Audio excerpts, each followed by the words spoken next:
Welcome back to the Convo Couch, everyone. Pasta Jardula is here. Like that? Now I'm going to embarrass you. See? You want to start in? Huh? It's a fun show. Sunday fun day. It's not Sunday. Good morning, Sunday morning. It's Thursday fun day. It's good afternoon. Thursday's the day with the fam. Show everybody your fam thing. Fam. Stop. Fam, you are so annoying. All right, let's do it again.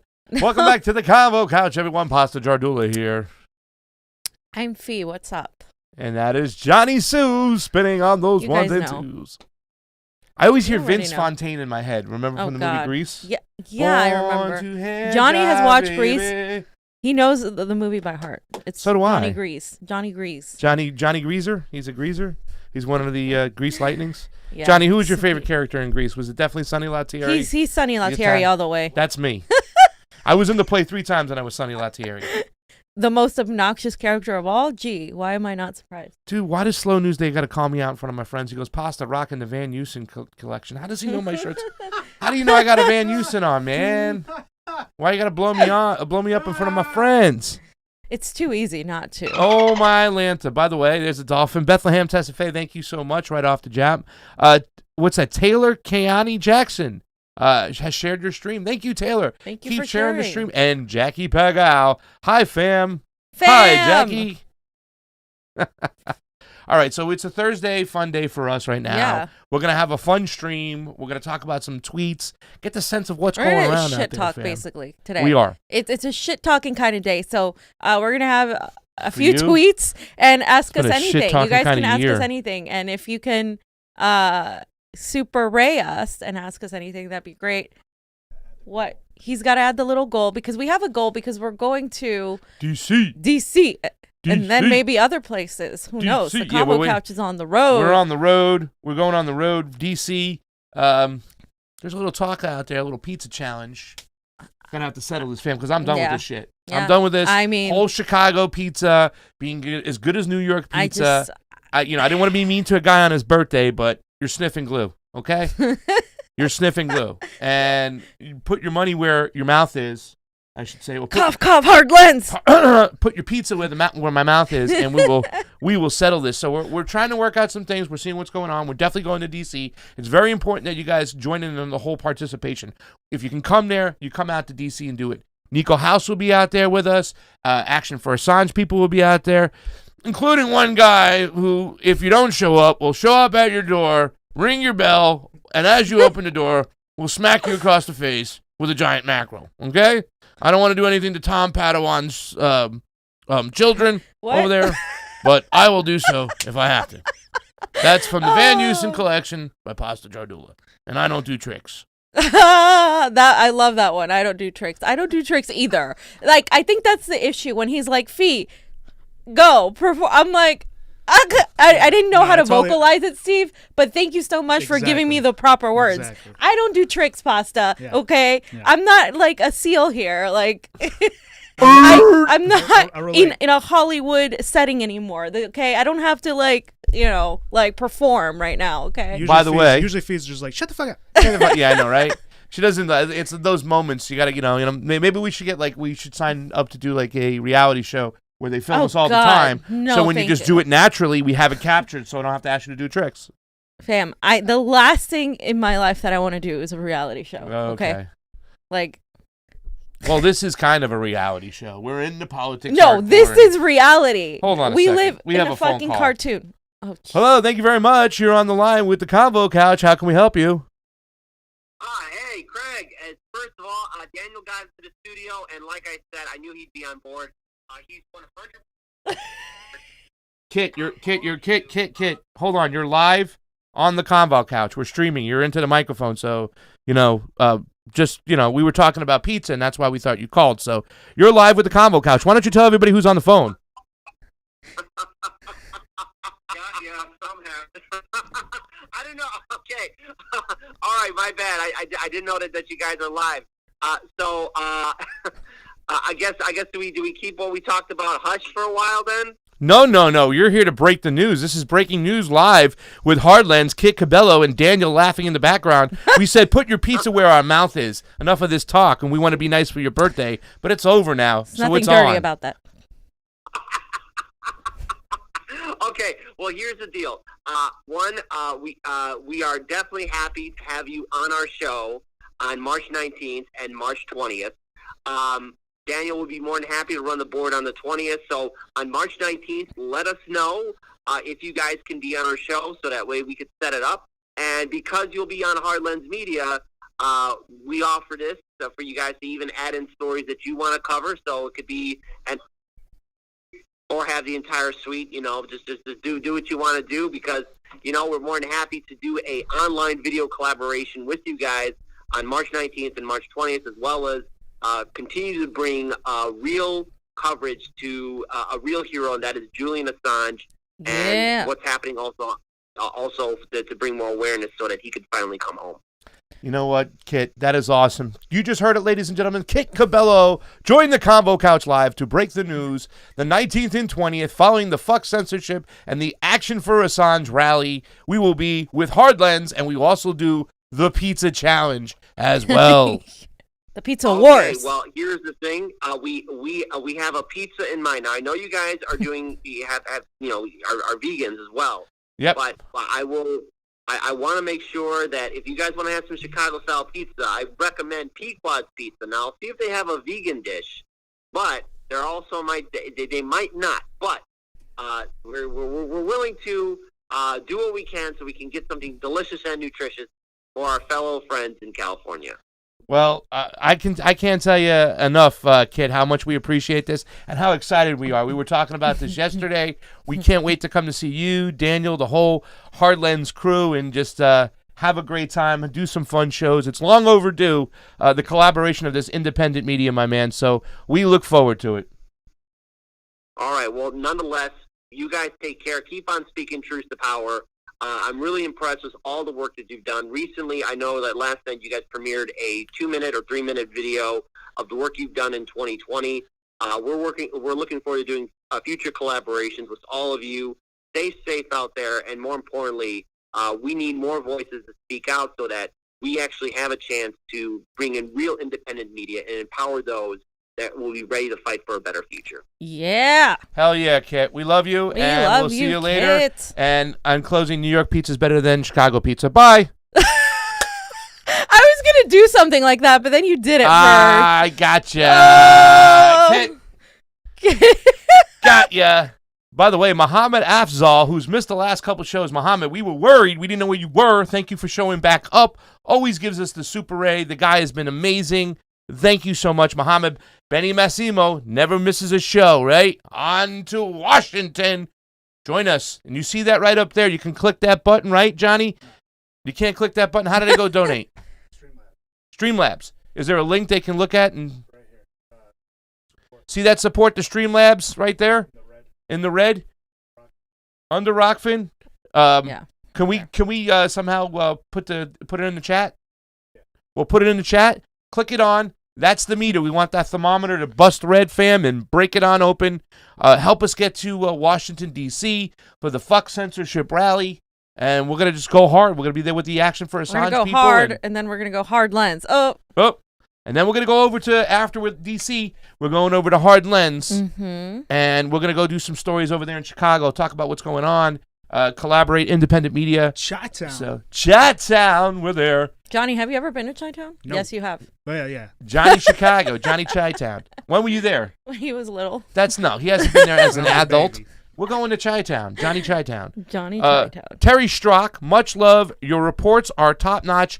Terry Strock, your love is top-notch. And thank you so much. Terry Strock, thank you so much. And then we have Breathing Apparatus. The Convo Couch received a tip from the Breathing Apparatus. Thank you so much for that, Super Ray. And then David Guevara, to hell with CIA YouTube. You're right. To hell with CIA YouTube. To hell with their censorship. To hell with this freaking mainstream media. To hell with the elites.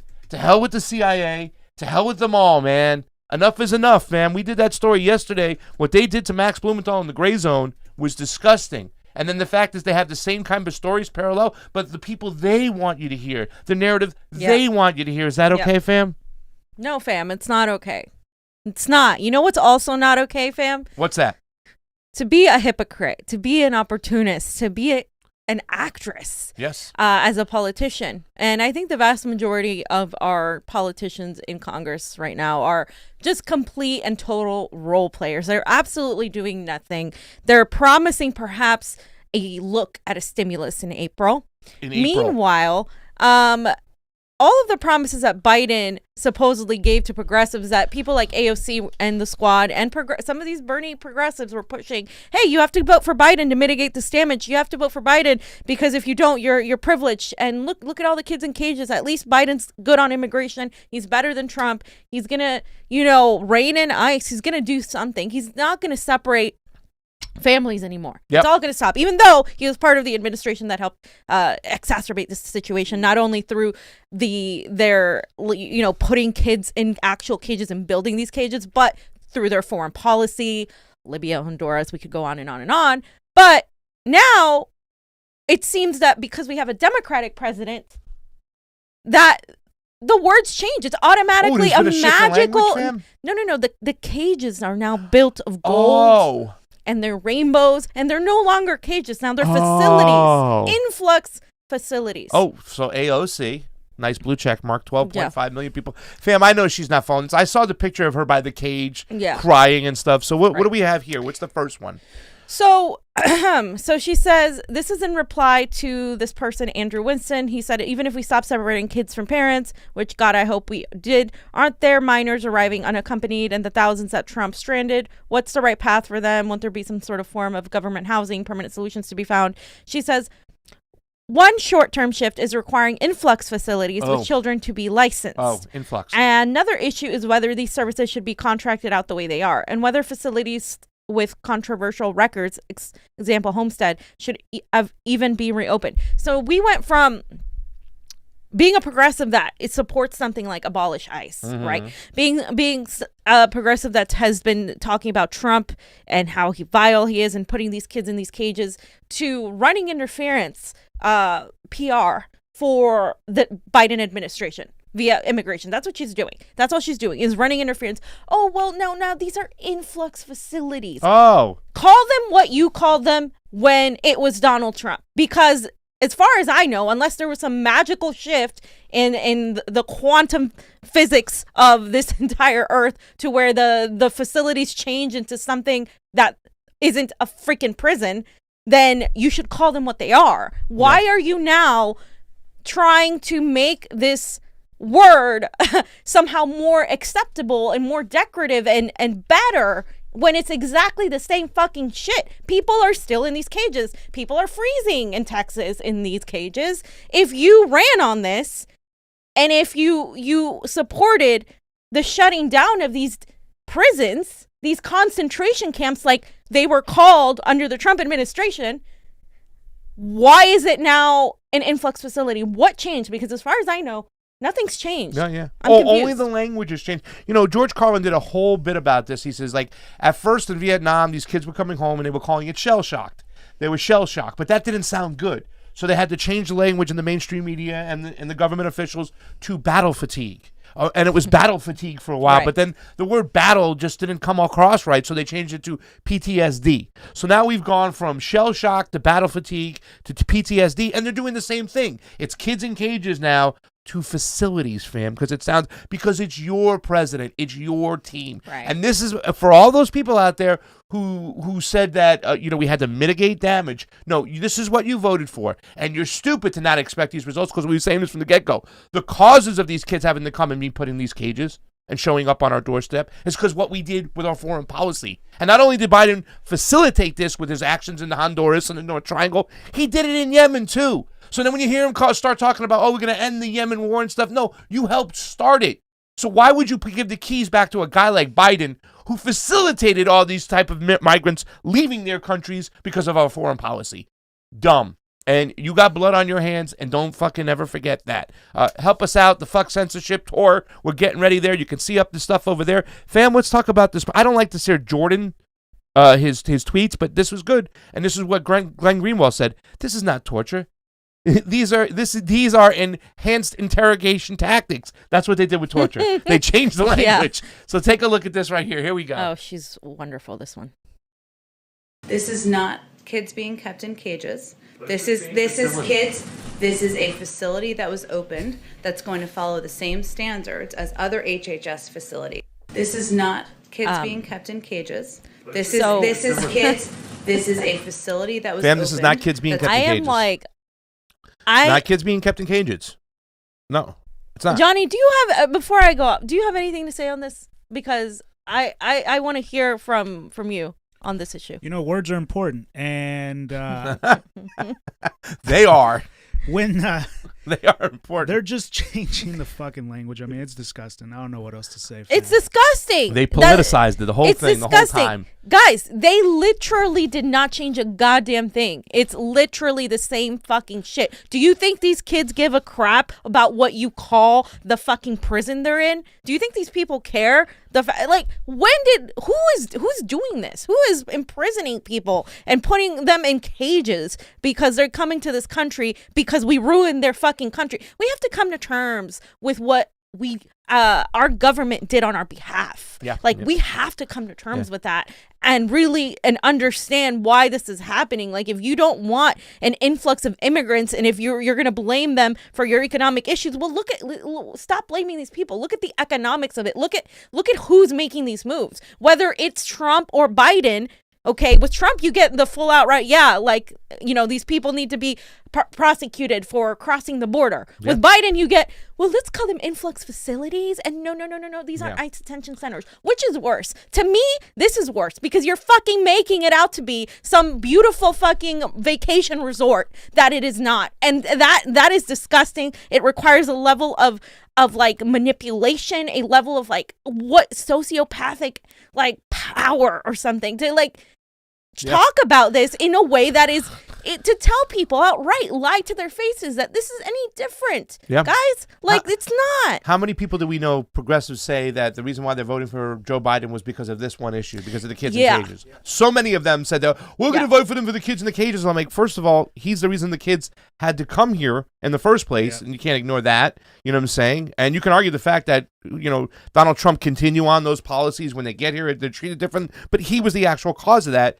And secondly, I mean, what do you think is going to happen? It's just going to change the language. He's going to do the same thing. And as we know, the Biden-Obama administration deported twice as many immigrants than Donald Trump did. So you can't forget those things. So this was a stupid reason. And here you got, and everybody just gets in line. Now AOC's changing the language. She was crying on the fence and whatnot and everything. Now his press team, actually the White House press corps is changing their language.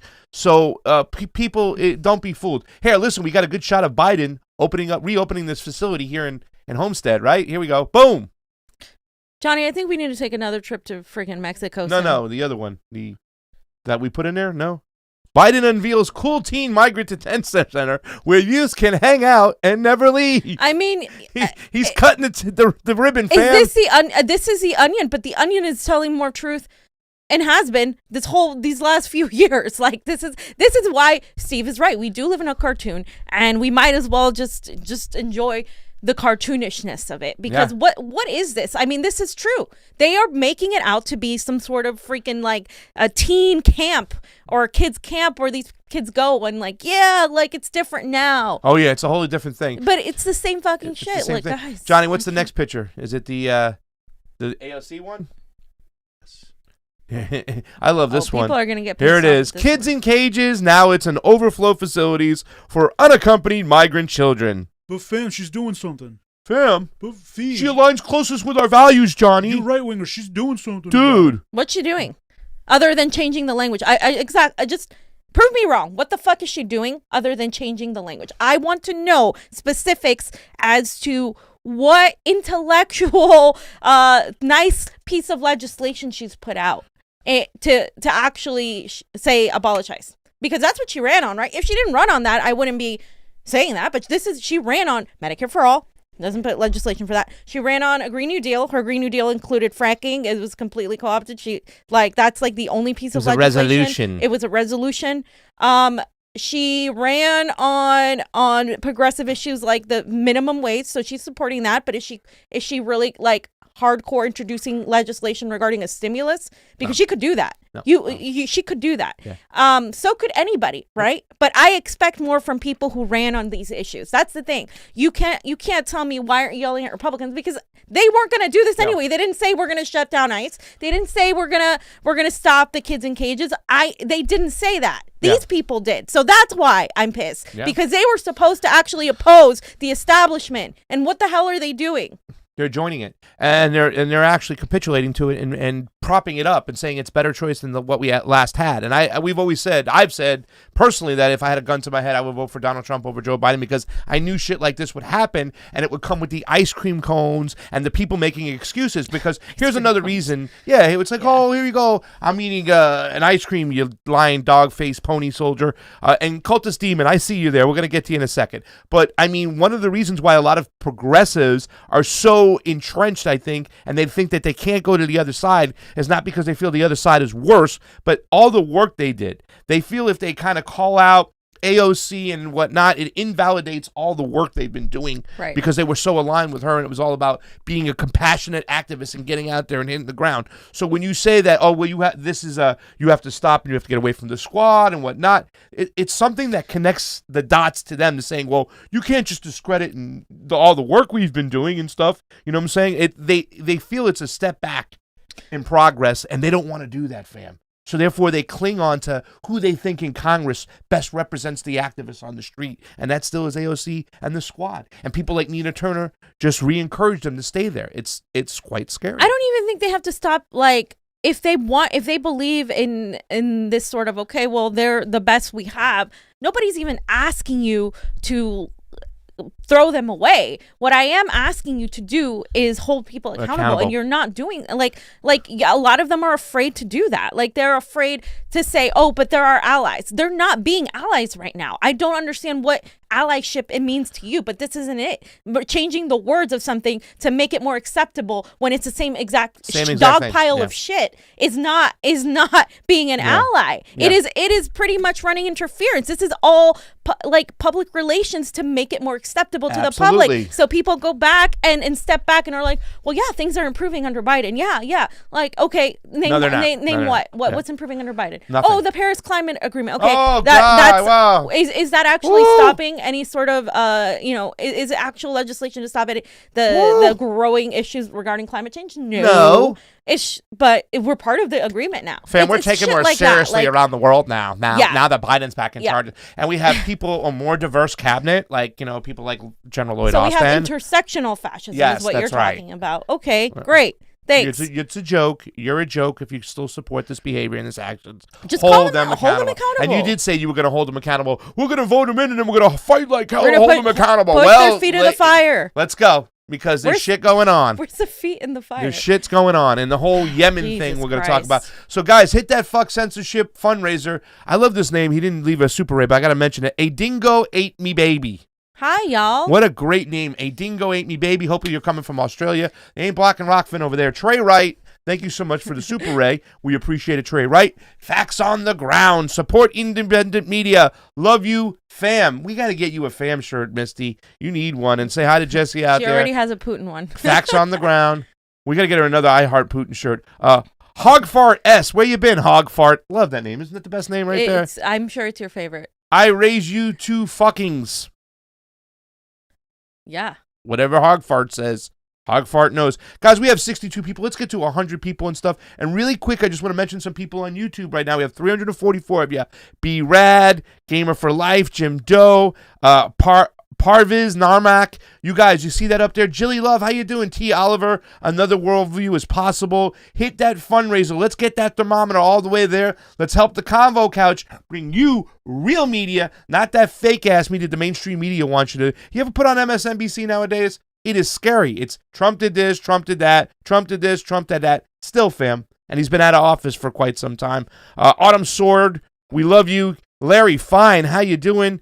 If you can get over to the Rokfin, Rokfin, it would be great if you can hit that fundraiser. Help the Convo Couch out. Support independent media. Like, share, and subscribe. Let's get the number up on Rokfin too as well. Okay.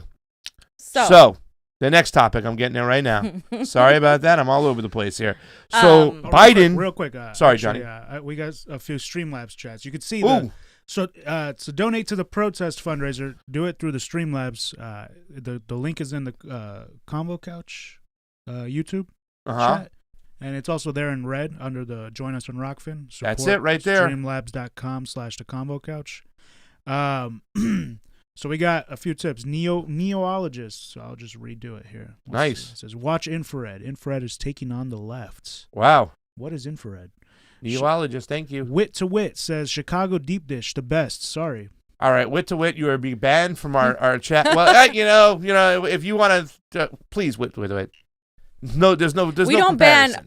Fam. We are free. We are free speech. But when they start talking up against New York pizza, fam, no, those fam. are my peeps There's no exception. These are Italian Americans. I'm 66% son of Italian. I understand that. I gotta but if we protect go my down the Sicilian slippery pie. slope, You're right. Wit to Wit, we support your right to talk bullshit on our channel. Neologist says, shout out to Infrared. Neologist loves their Can we get infrared Chicago pizza? Is that possible? And then Brighton said, if somebody who voted for Biden still knew exactly how terrible he was going to be, do you think their opinion is still relevant? Also, Craig is wrong. Detroit is the best style of pizza. Wow. Rocky Bellinger might be hanging out there. Rocky B would say, oh, Detroit pizza's good. That's when they put the sauce on top, Johnny. It's like a Chicago, Sicilian. It's a little bit of its own thing. Rock City pizza, some people call it. They put the gravy right on top. Gravy is Italian. American for sauce, fam. Jesus Christ. You say gravy out there. Guys, let's get that thermometer going. Help us out. We saw Johnny's trailer. We're going to play it at the end today with an amazing trailer. That's what we do. When you guys help us out, we go to those places. We get in the car. We drive up to Portland before anybody goes over there. They get to Seattle. Fam. You know what I'm saying? Yes, fam. I just wanted you to be quiet. All right. Because no. She just wanted me to shut up, and I'm shutting up. No. Because I wanted to comment on what he said. Should people's opinion about who were pushing Biden's, should their complaints be taken seriously or something along those lines?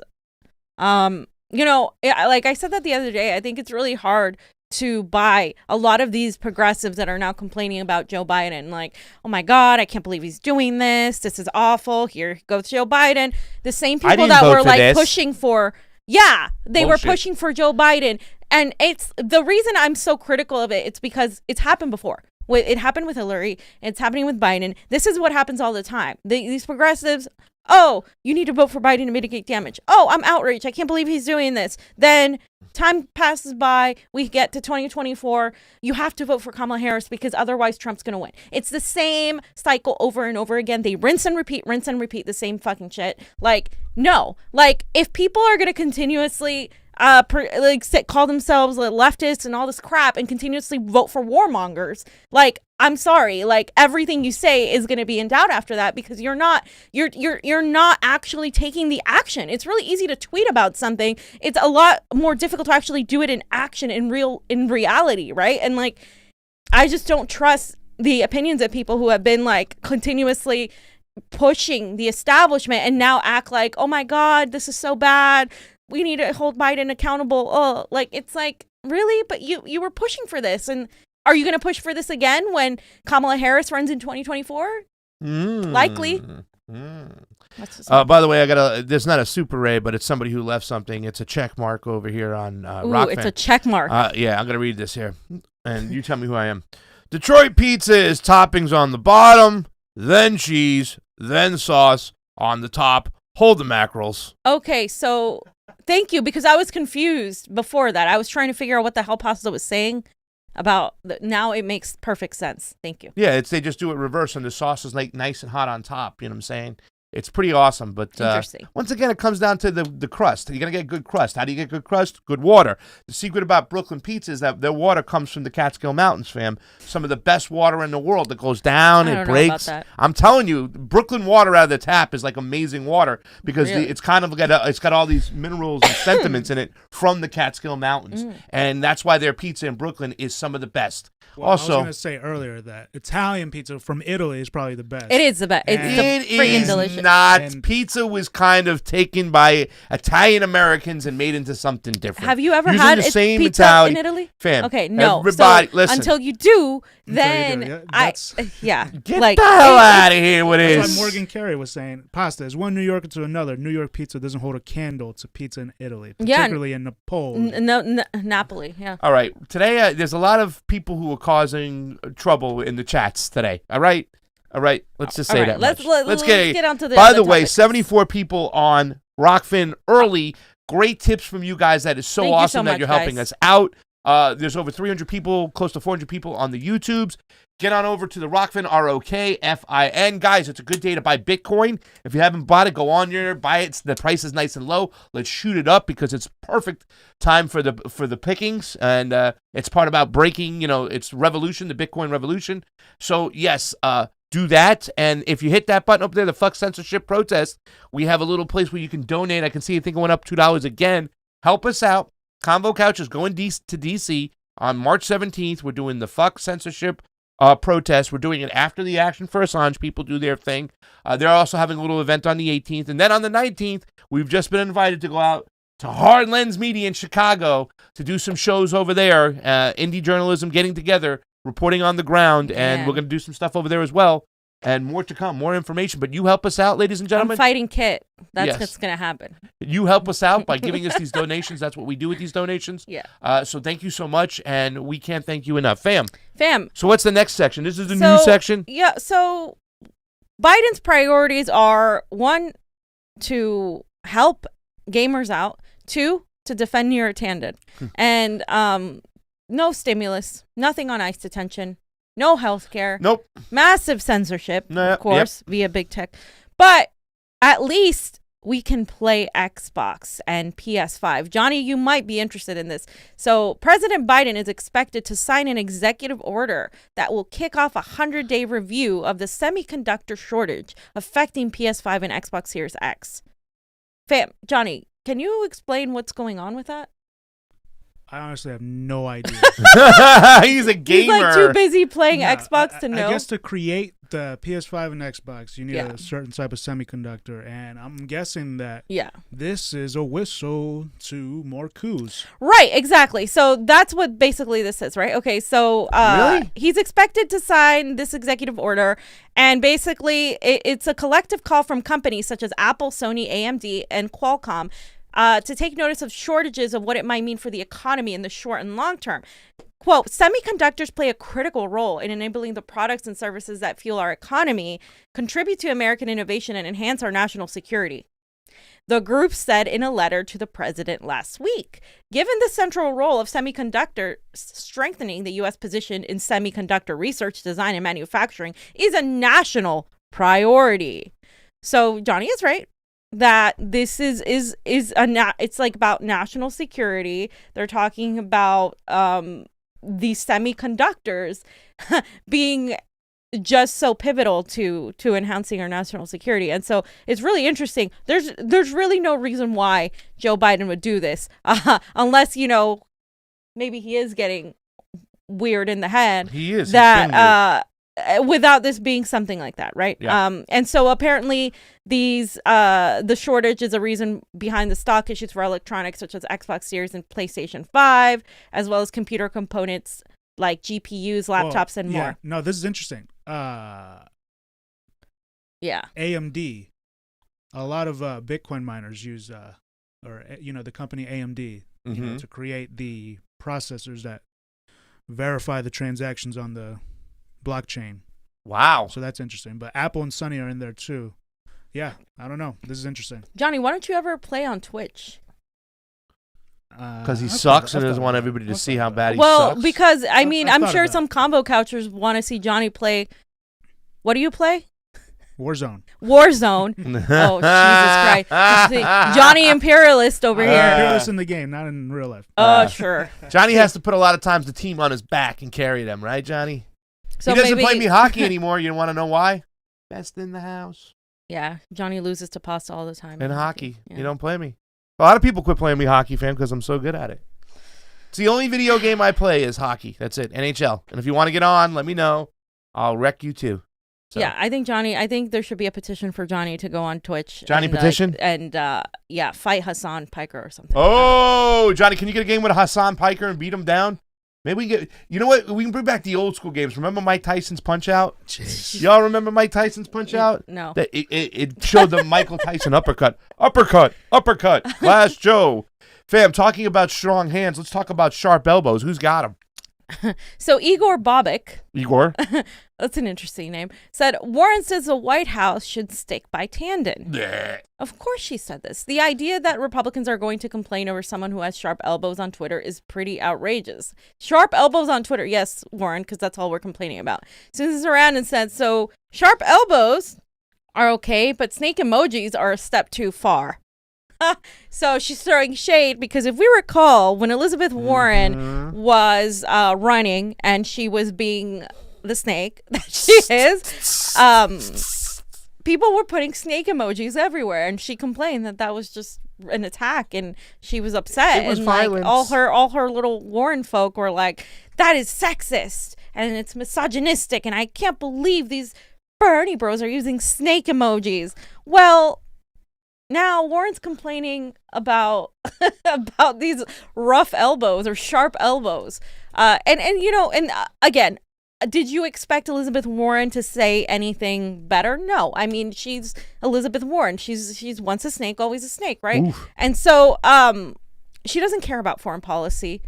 She's completely missing the point that the issue with Neera Tanden is her foreign policy, her accepting Wall Street. millions of dollars in Wall Street funds in just dirty money in general, her ties to big money corporations. That is what we care about, like not her mean tweets. Her mean tweets are awful, but nobody's asking you to deny her the position based on mean fucking tweets. Come on. Yeah. And she's also a Clintonite. Let's be honest there. She's there for the Clintons. She's a Clinton loyalist. She's very close with the Clintons. They want her there. They want her controlling the money. They want their dollar back. And it's really disgusting that the fact that we even had to deal with the fact that Neera Tanden was even put up for the position, whatnot, to be confirmed. I think it was totally disgusting. I think it was awful what they did to Bernie Sanders, and Bernie Sanders took it again. Bernie Sanders said he didn't get a call from Joe Biden saying, hey, Bernie, it's a bunch of malarkey, but I'm going to put forth Neera Tanden. Instead, he had to find out through the media and the news and whatnot, and it was just more dirt in his eye, more dirt in your face, progressives, to say we're going to put Neera Tanden for a cabinet position of any sorts whatsoever is disgusting. So that is where we stand. And the fact that she's Elizabeth Warren is defending Neera Tanden, I thought Elizabeth Warren was a progressive, right? Like, this is what 70%, 75% maybe of the Bernie Sanders campaign staff and the supporters were trying to push the Bernie Warren situation, right? All the TYT people, all the Majority Report people, all those people. But Warren's the second most progressive. Warren. We know very well it wasn't Warren. We know she lacked anything on foreign policy. She completely was dismissive of civil liberties. The only thing she has to her name is what she was speaking out against Wall Street and big banks and a long time the ago. Consumer Protection Bureau and all of that stuff. But she again, it's one thing to speak on it, and that was a long time ago. And like, I used to admire Elizabeth Warren, but the more she started interacting with the progressive movement, and the more she backtracked from going anywhere near to being a threat, the more I was like, okay, that's it, I'm done. And a lot of people just didn't. They completely ignored that whole thing, just because I don't know what it was. Like, they just were propping her up and smearing Tulsi Gabbard in the process too. Yeah. Johnny, show this little clip again. I remember this. I remember this. Oh, this yeah. was so disgusting too.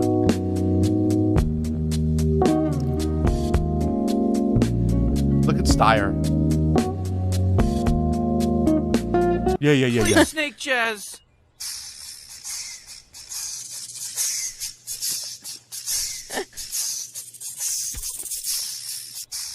What?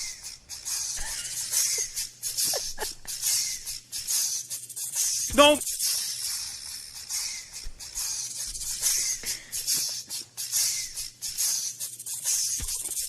And me.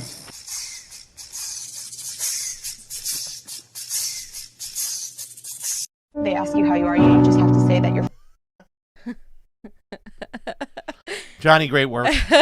Johnny, great work. Listen, we got some fuck censorship protest things to read. Johnny, get them up. I'm going to read it. Andrea says, I agree with Fee. I was raised in the Catskills. Don't trust anything they do there in New York State. New York State is corrupt through and through. Andrea, New York State can't change the sentiments and the minerals that are in the mountains of the Catskill Mountains that go into the water, which make the best pizza in Brooklyn. That's the way it goes. Pasta is from Amityville, so he's like, Yeah, I'm mentally ill from Amityville. And I appreciate your tip, Andrea, on the Rokfin, and thank you for always supporting us there. We love you, but it's good pizza, and I'm not going away from it. Brian Aguilar says, hi, fam, and with a nice handshake.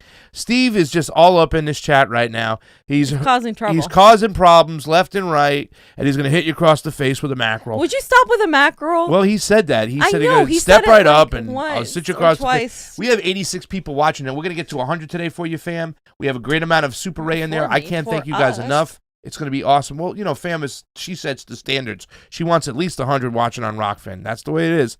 Amityville Horror says, Cultist Demon. What do we got, Johnny, from the Fuck Censorship protest fundraisers? Thank you all on YouTube today. Brighton again. Thank you, Brighton. He says, how much do you want to bet some Facebook QAnon boomer is going to take these clips out of context over the fact that you're talking about kids in cages and pizza, thinking it's something coded?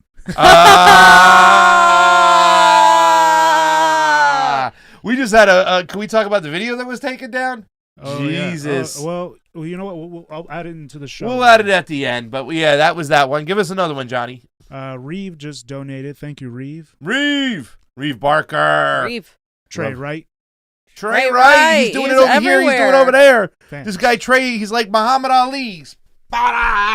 Jesus Christ. Sorry, who else? That was it, Trey Wright. That's awesome, guys. Yeah, so we got $45 right out the gate in our fundraiser. Look at that, guys. Hey, New York pizza's better than Chicago pizza. 90 people watching on the Rokfin. Thank you so much. All right, fam. So the Convo Couch wanted to have a fun show today. So we went and we picked out some tweets that we liked from some of our people. The first one is titled, Dick Medhurst going hard. Fam, Dick went hard here. Don't laugh. This is serious over here. Look what he said, right? I'm going to read his tweet. The United States and Britain don't want other countries to become democracies. They merely want other countries to do as they're told and to run their economic and political affairs. It's as simple as that. That's exactly it. This is a deep, nuanced text. What do you think about this tweet right over here? You give it to us, baby. No, I mean, it is as simple as that. Guys, they're bullies. The United States, we're bringing you democracy, fam. We are bullies, and we want democracy for the 1% because nobody else gets democracy right now. We don't even get it. You want to continue believing that you get democracy? We don't have democracy. We don't choose who's in power. They do. It's pretty much what used to be a monarchy. It's feudalism all over again, and that's what's happening. We have more in common with the people in the countries that we try to, the governments that we try to overthrow, and the countries that we exploit through a resource extraction. We have more in common with those people than we do with the own people at the top. In fact, the people at the top are combining their efforts for the Great Reset. And if you want to know more on that, by all means, go watch Slow News Day because they've been covering it and interviewing people who have done deep dives on who Klaus Schwab is, which is really it's very interesting. Real Nazi collaboration going on there. So. I love this tweet, fam, because this ties into elections. Because every single time they say we have to bring democracy to this country, like Venezuela or anywhere in the North Triangle, we had to bring democracy there for the people so they have the right and democracy is there. Meanwhile, we're actually removing their democracy. Right. We always say that their elections were rigged and we have to remove the dictator that was put in there, even though that dictator was voted on by the person. And we really are not spreading democracy. We're spreading resource extraction for our corporations and our imperialist ways. And that's why this tweet has almost 2,000 likes. Let's help Dick get to 2,000 on his likes there. Like that there. We want to see that grow. That's a great tweet there. Thank you, Dick. You went hard. Okay. Shauna Burley. Shauna, this is a great tweet. You're ridiculous. I am a little ridiculous today, but I'm going insane. I don't support the Republican Party because I oppose their policy goals. I don't support the Democratic Party because I oppose their corruption. Both are equally important. Fam, do you agree with that tweet? Because I think that's pretty kind of honest, because a lot of people are saying, we don't like the Republican Party. They show us who they are. We don't like their ideology and where they're going with their policies. That's why we don't like them. But isn't it true to say right now at this point we oppose the Democratic Party because of their corruption? Because they act like they're going to give you something. They act like they represent something, but then they turn around and they do what they got to do and they screw the people. Meanwhile, entrenching themselves and enriching themselves with the dollars off of resource extraction from what Dick just talked about in the last tweet. I mean, I think they're one big aisle, right? Yeah. As Bernie used to say, one big aisle. And they are. I mean, I just, it's irrelevant to me to talk about, the Republican Party and the Democratic Party. The duopoly is working together against you. And so it's just, the corruption in the Democratic Party is just more cryptic. So I think it's more malicious in certain aspects because we still have to sit here and convince people that they're bad. Yeah. And so like a lot of progressives get easily manipulated. They're manipulating progressives through their emotions to get them back in the Democratic Party. And that's how they continue their grift. They're grifting. They're the real grifters. They're grifting you hard. Yeah. Simple as that. Johnny, anything to say about that one? Yeah, no, I like it. And I do agree that it is an aisle, but I feel like the Democrats are more blatant with it, right? Yeah. They're more like insidious with it. Yeah, that's the great word. That's a good movie too. Insidious. Like you're seeing it play out in front of you. Like Buttigieg got the transportation, the head of transportation. You know, Neera Tanen's supposed to get this fucking. And if she doesn't, who do you think they're gonna pick? Yeah. No, they're gonna try and push her. Guy from Raytheon. They don't have any. You know, yeah, who was convincing Joe Biden. You know, hey, it's Lloyd. Yeah, it's crazy. It's stuff. But speaking about Neera, poor Neera, Fiorella put how it started, how it's going. Fam, we live in a cartoon because we're looking at Joe Manchin and Susan Collins to come save us. Oh, really? Yeah. Not Bernie Sanders and not like anybody in the progressive caucus. None of them are opposing Neera Tanen. Gee, no. This is real. Justice Dems? No. What? Yeah, like you do live in a cartoon when you have to rely on Republicans in the Democratic Party and Republicans in the Republican Party to oppose Neera Tanen because she's divisive.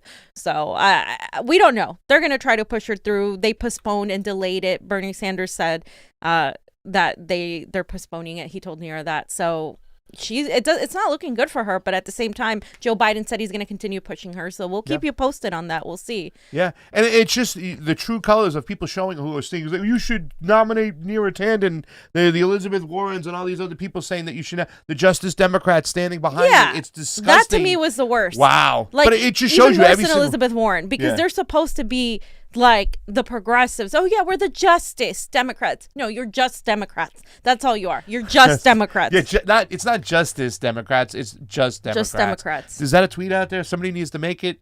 But this is my favorite tweet of yours, fam, for the month because this is awesome. It was Black History Month. We were talking about Fred Hampton a lot. Malcolm X and Fred Hampton weren't murdered for attacking racism or even capitalism. It was their focus on imperialism, the national security state, and their three-letter agencies. You can be anti-capitalist all day, but when you hit the source and unite the working class, that's when you're a threat, fam. And that's why that's got 830 likes. It's going to get over 1,000. It's a great tweet. What's going on? Because once again, as Biden got in, here comes the imperialism that's just amped up. It's even worse sometimes, I think, than Donald Trump's imperialism. I mean, he still went along with it, but Joe Biden, it's like imperialism on steroids, no? It's imperialism that's cryptic, and so the mainstream media isn't talking about it, and they're pushing this narrative that everything's better now, and they're changing the words and the dialogue behind it so you think it's better. That's why it's worse, because people aren't going to see it as readily as the obvious villain, right? Like when you're not the obvious villain, it's a lot easier for you to trick people, and I think that's more insidious, like I said, than somebody that is the blatant villain. And Malcolm X talked about this. He talked about the fox versus the wolf, and I 100% feel like right now in this moment that is what we need to look at. Like, who is the fox? The fox is the Democratic Party. The fox are the liberals who are pretending and to be for the people, who are having double speak, who are saying influx facilities instead of what these are, when they used to call them concentration camps under Trump. And like concentration camps, I mean, people aren't being murdered there in the same way. So some people thought that was excessive, but but you can go back and say, well, people are being, women are being having what is it, what's that word? Which one? They're getting they're basically being it's not insurrectomies. It's hysterectomies? No, not hysterectomies. Is it? No. I don't know why. Like, I blanked out, but I can't remember the name. But the women are basically being made infertile. Right. And so that's what's happening. There are people that are dying there in the cold. There are people that aren't being fed. They're having zero protections regarding COVID. So you could argue that it is like a completely like inhumane crisis. It's you're putting people in a cage and you're like leaving them to, to go off. But if you're going to argue that, then you can't say that this is an influx facility. So it's like this whole thing right now, the way these Democrats are doing, to me, they're a much bigger threat than the Republicans. And Sterilization, yeah. And it's kind of funny because when Malcolm X is talking, I see a lot of progressives out there, white progressives, with the savior complex talking, yeah, Malcolm. And I'm like, yo, when Malcolm X was talking about the white liberal, when he was talking about the fox, he's talking about you.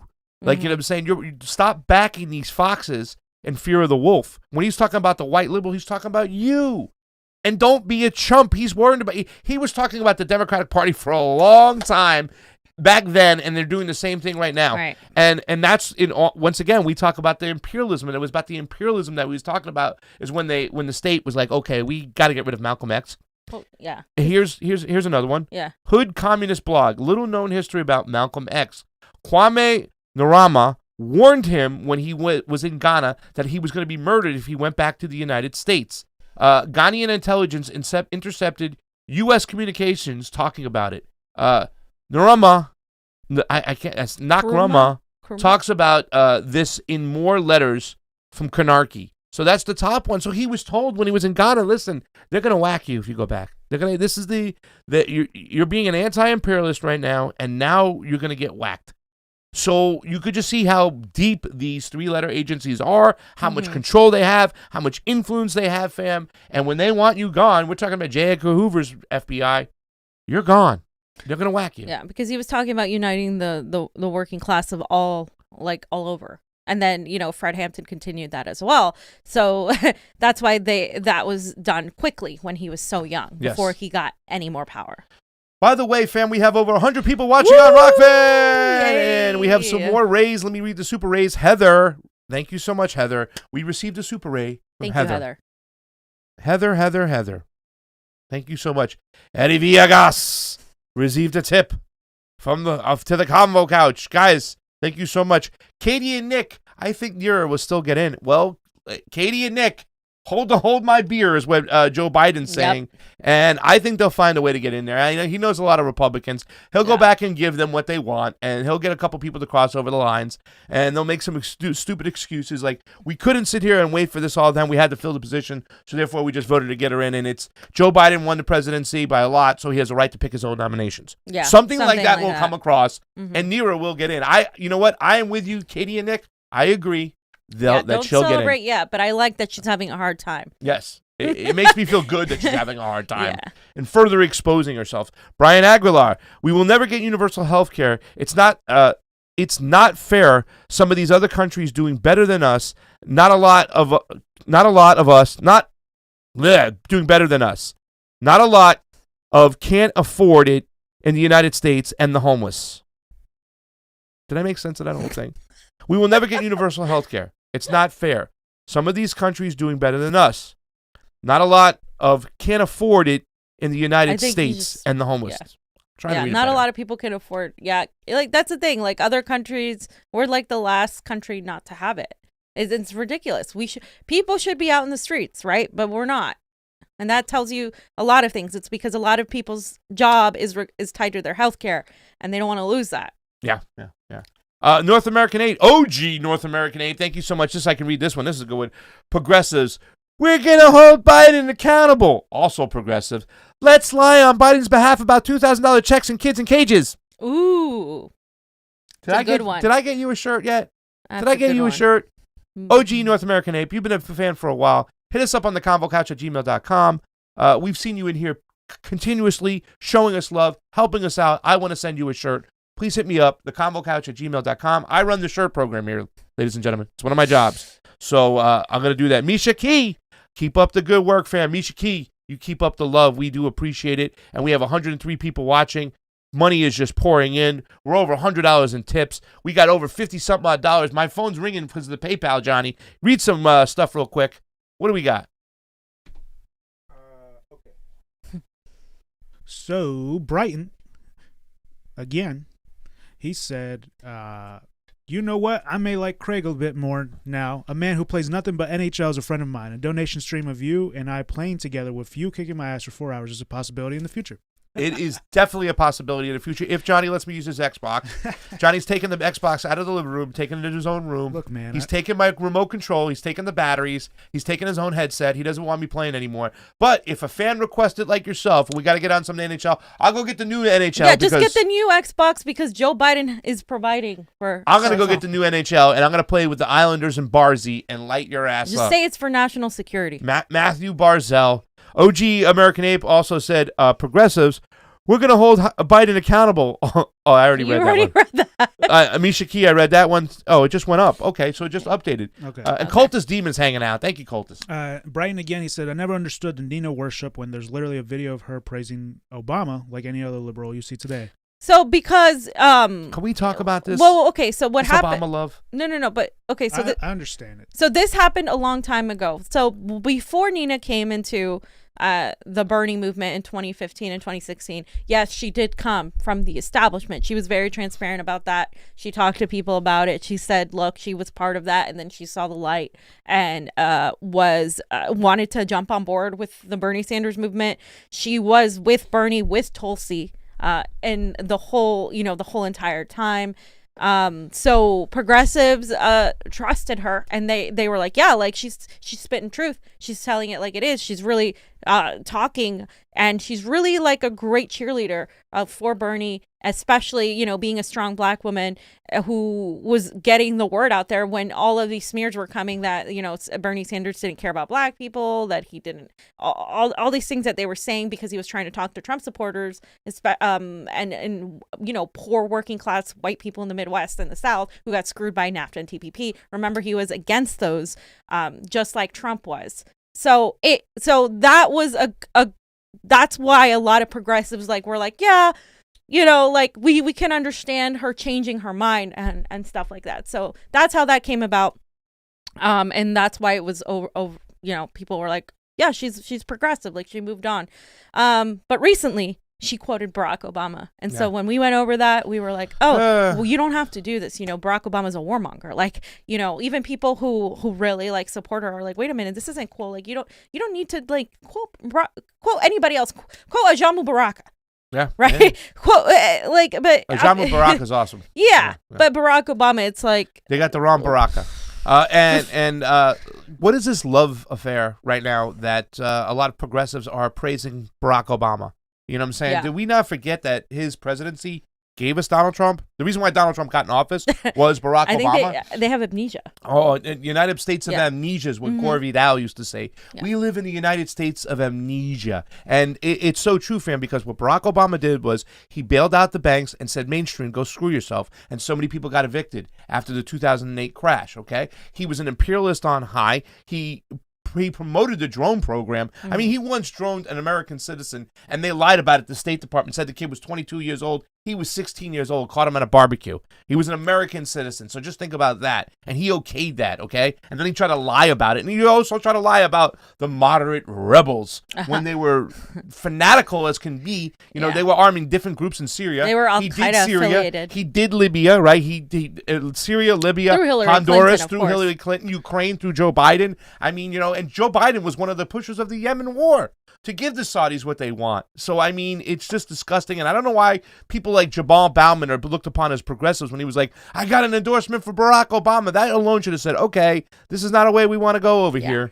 Yeah. By the way, 101 people watching, 102 now, 101 in tips on the Rokfin, the Ray. You guys are awesome. Keep it going. Get us to DC. Johnny, what else you got? Mona Marie said, fuck censorship. Great work, y'all.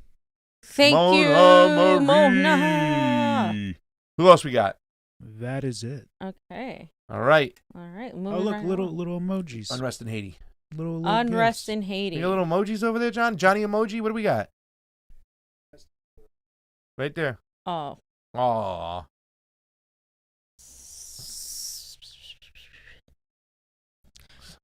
Blah, blah, blah. Fuck censorship. Great work, y'all.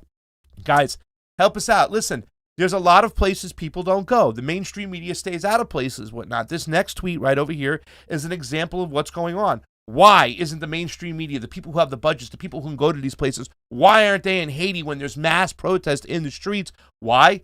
Because the security state doesn't want you to go there. Because not Donald Trump, but Joe Biden, he winked at the regime there in Haiti that they get to maintain their power, even if it's unconstitutional to the Haitian people and their constitution when they want new leaders to be elected in. No, these people are good for the Clinton initiative and the Clinton administration, so we're going to keep them in here. So look at this tweet by Danny Shawn, this little quick video that's gaining ground.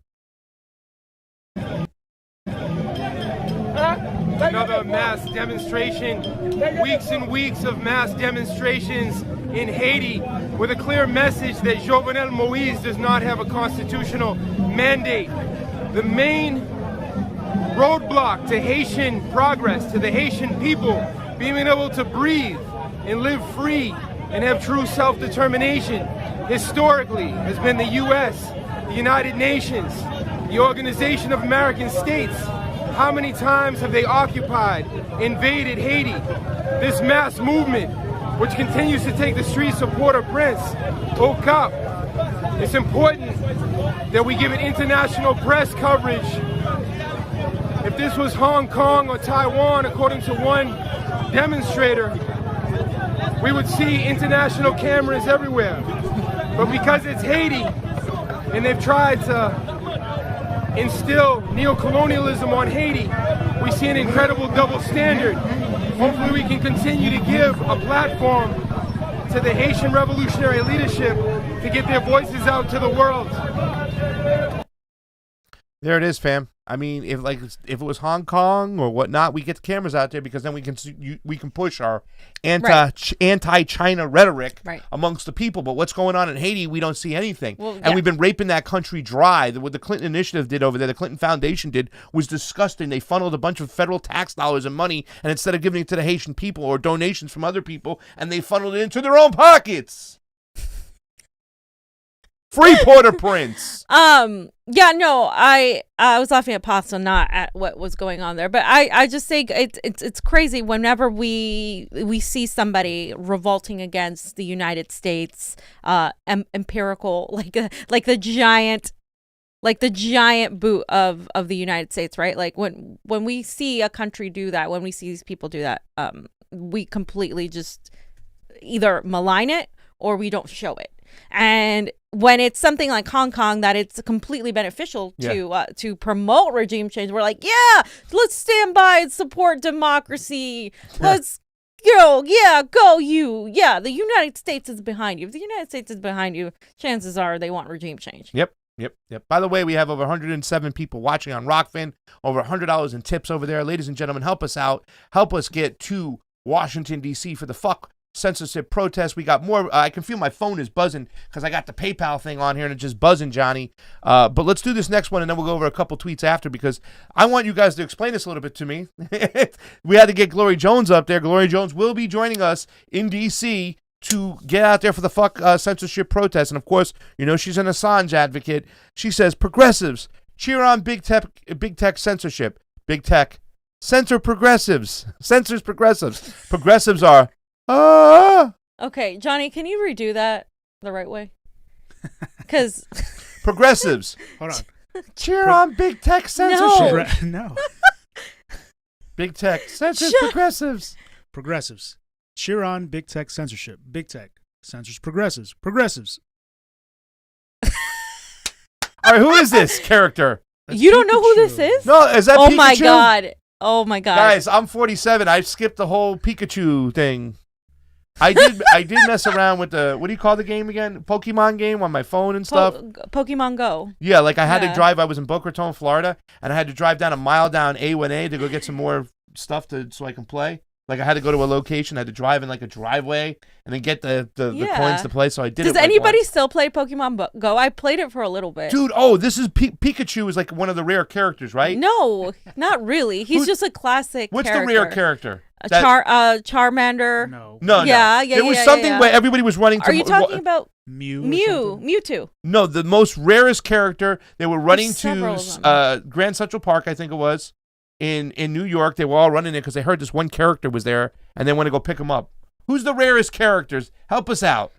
You guys don't know this? Entei. No, it's not Entei. You say the name and I'll know it.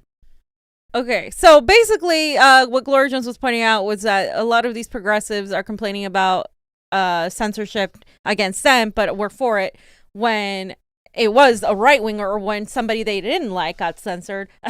So she was pointing out the hypocrisy. I love the Pikachu meme. I love it so much. Like the face, it brings me joy. That's all. Speaking of joy.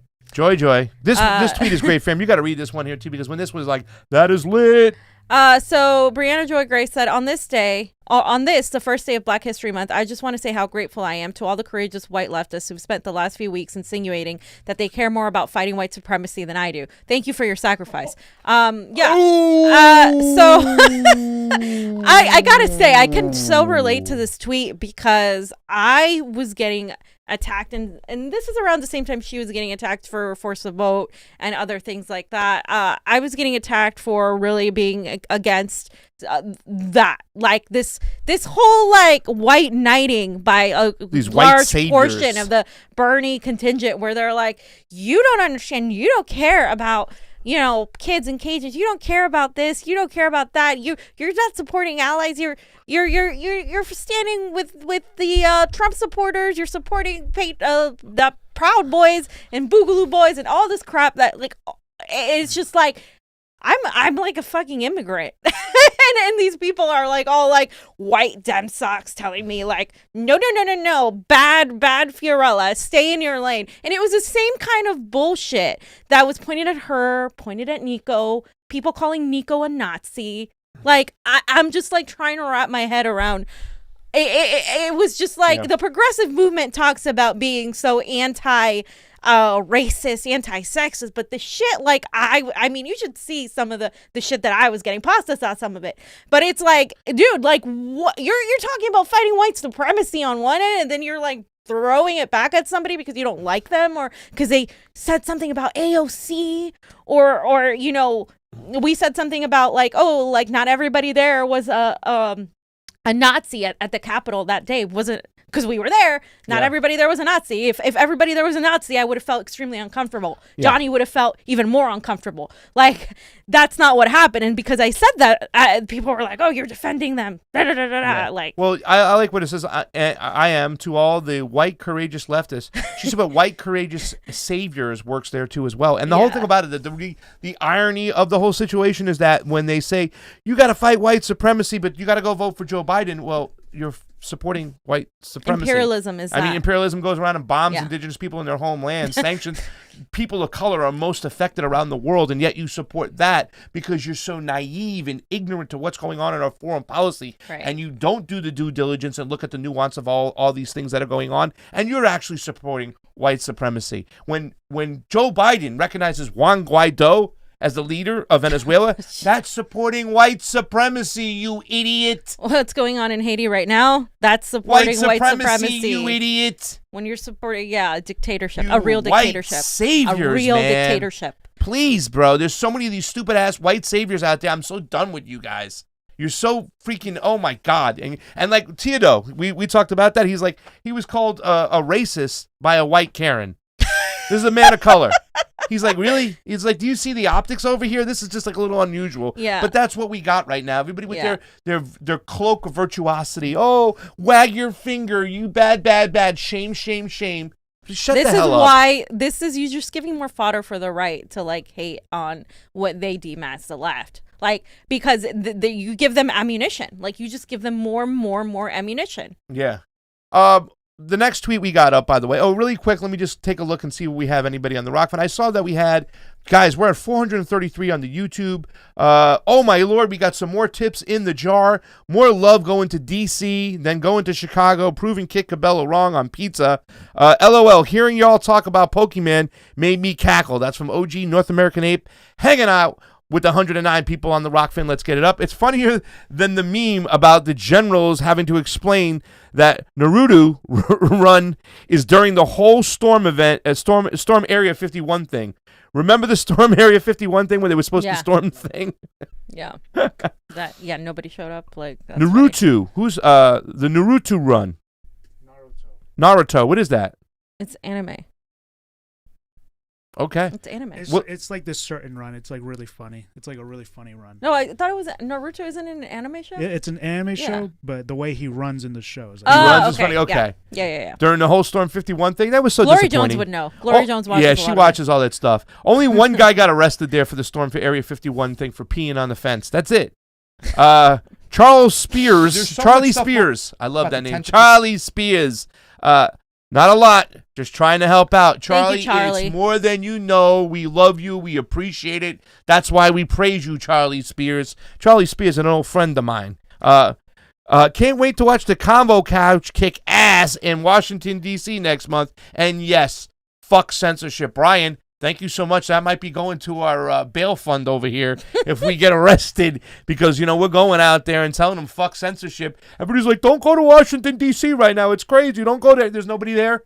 And we're going to go there because we're not going to let them tell us what to do. We're Americans. We have the right, freedom of speech to do what we want to do, to assemble together, to peacefully protest and tell you, fuck your censorship and fuck you too. CNN, MSNBC, Google, YouTube, all you son of a bitches out there, they still got us suspended. They still are trying to silence our voice. And fam said it yesterday. This is a dangerous, dangerous precedent. They're going further and further. And Whitney Webb told us that when Joe Biden got in, it's censorship on steroids. So we got to do it, ladies and gentlemen. Meet us in D.C. if you can. Come march with us.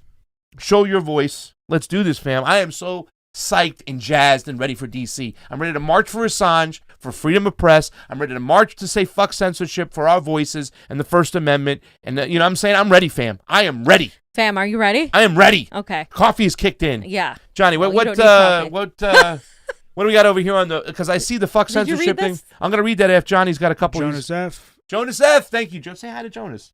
Hi, Jonas. Jonas. Ali Alexandra. Fam, love to you all. Thanks for all you do. Aw. Thank you so know, much, Ali Alexandra. I think I got to let Pasta do a show with Steve. So whenever Pasta goes, hey, do this, Steve says, sorry, Pasta, I don't do tricks. Oh. Hey, sorry, Pasta, I don't do tricks. I'm just going to play Steve the rest of the day. Okay, it says Embled Fate said, Pasta, say it with me. Nkrumah. Nkrumah. Nkrumah. Did I say it right? I don't know. Ask him. I'm a pan-Africanist. Don't be going around there butchering my heroes' names. Love you, pal, but come on.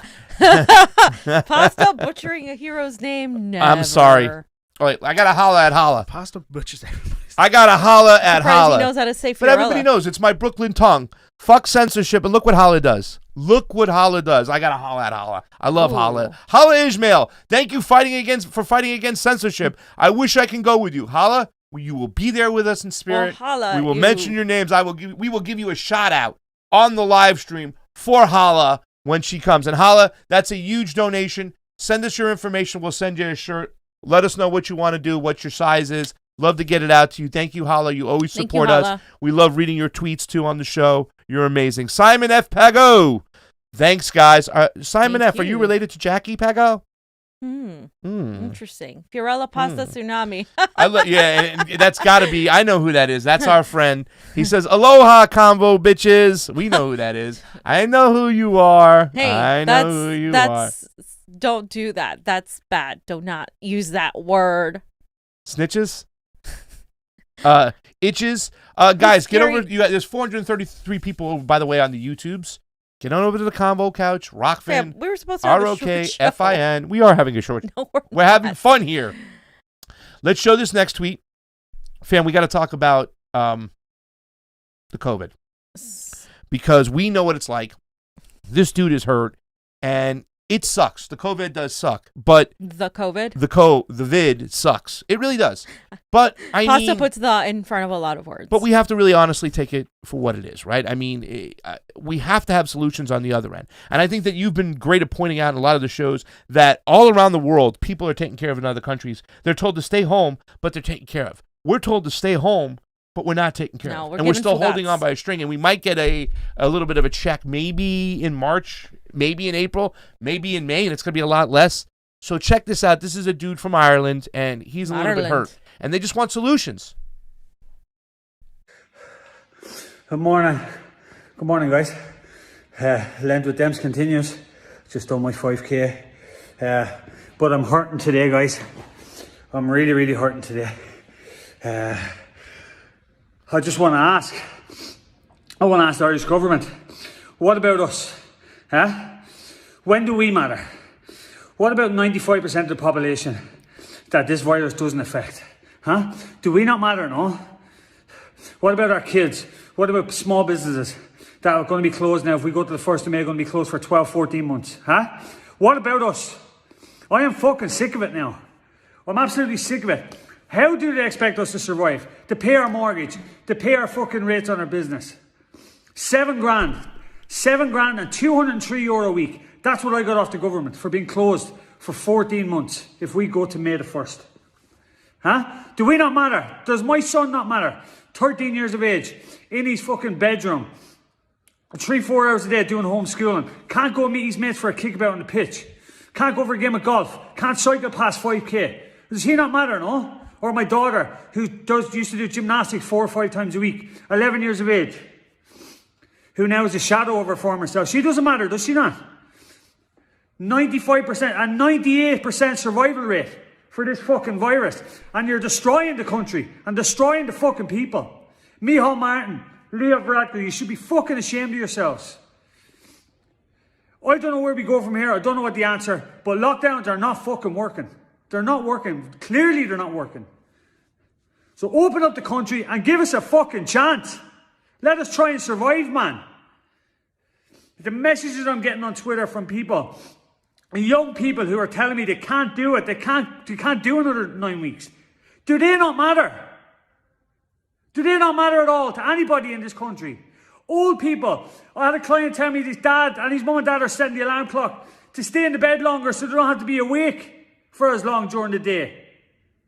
It's fucking bollocks and I'm sick of it. Fam, what'd you think about that tweet? I'm kind of torn on this because I think that, I don't know, like, I think that it's a real virus. We had it. It's a really shitty virus. And I think people, do die who have pre-existing conditions, who are on the older side. I don't think that is something to be minimized. However, if these governments gave people everything they needed, they shouldn't be, they shouldn't have to be locked down for that long. I think humans need social connections. Humans need to be outside. Humans need to have interaction. Yeah. So it's like finding that balance. And like here in America, we didn't go into a lockdown the way we should have, or the way like we weren't supported the way we should have been. And so people just opened up, and then people got sick, and our healthcare system isn't ready for it. And all these things happened. I'm not for like,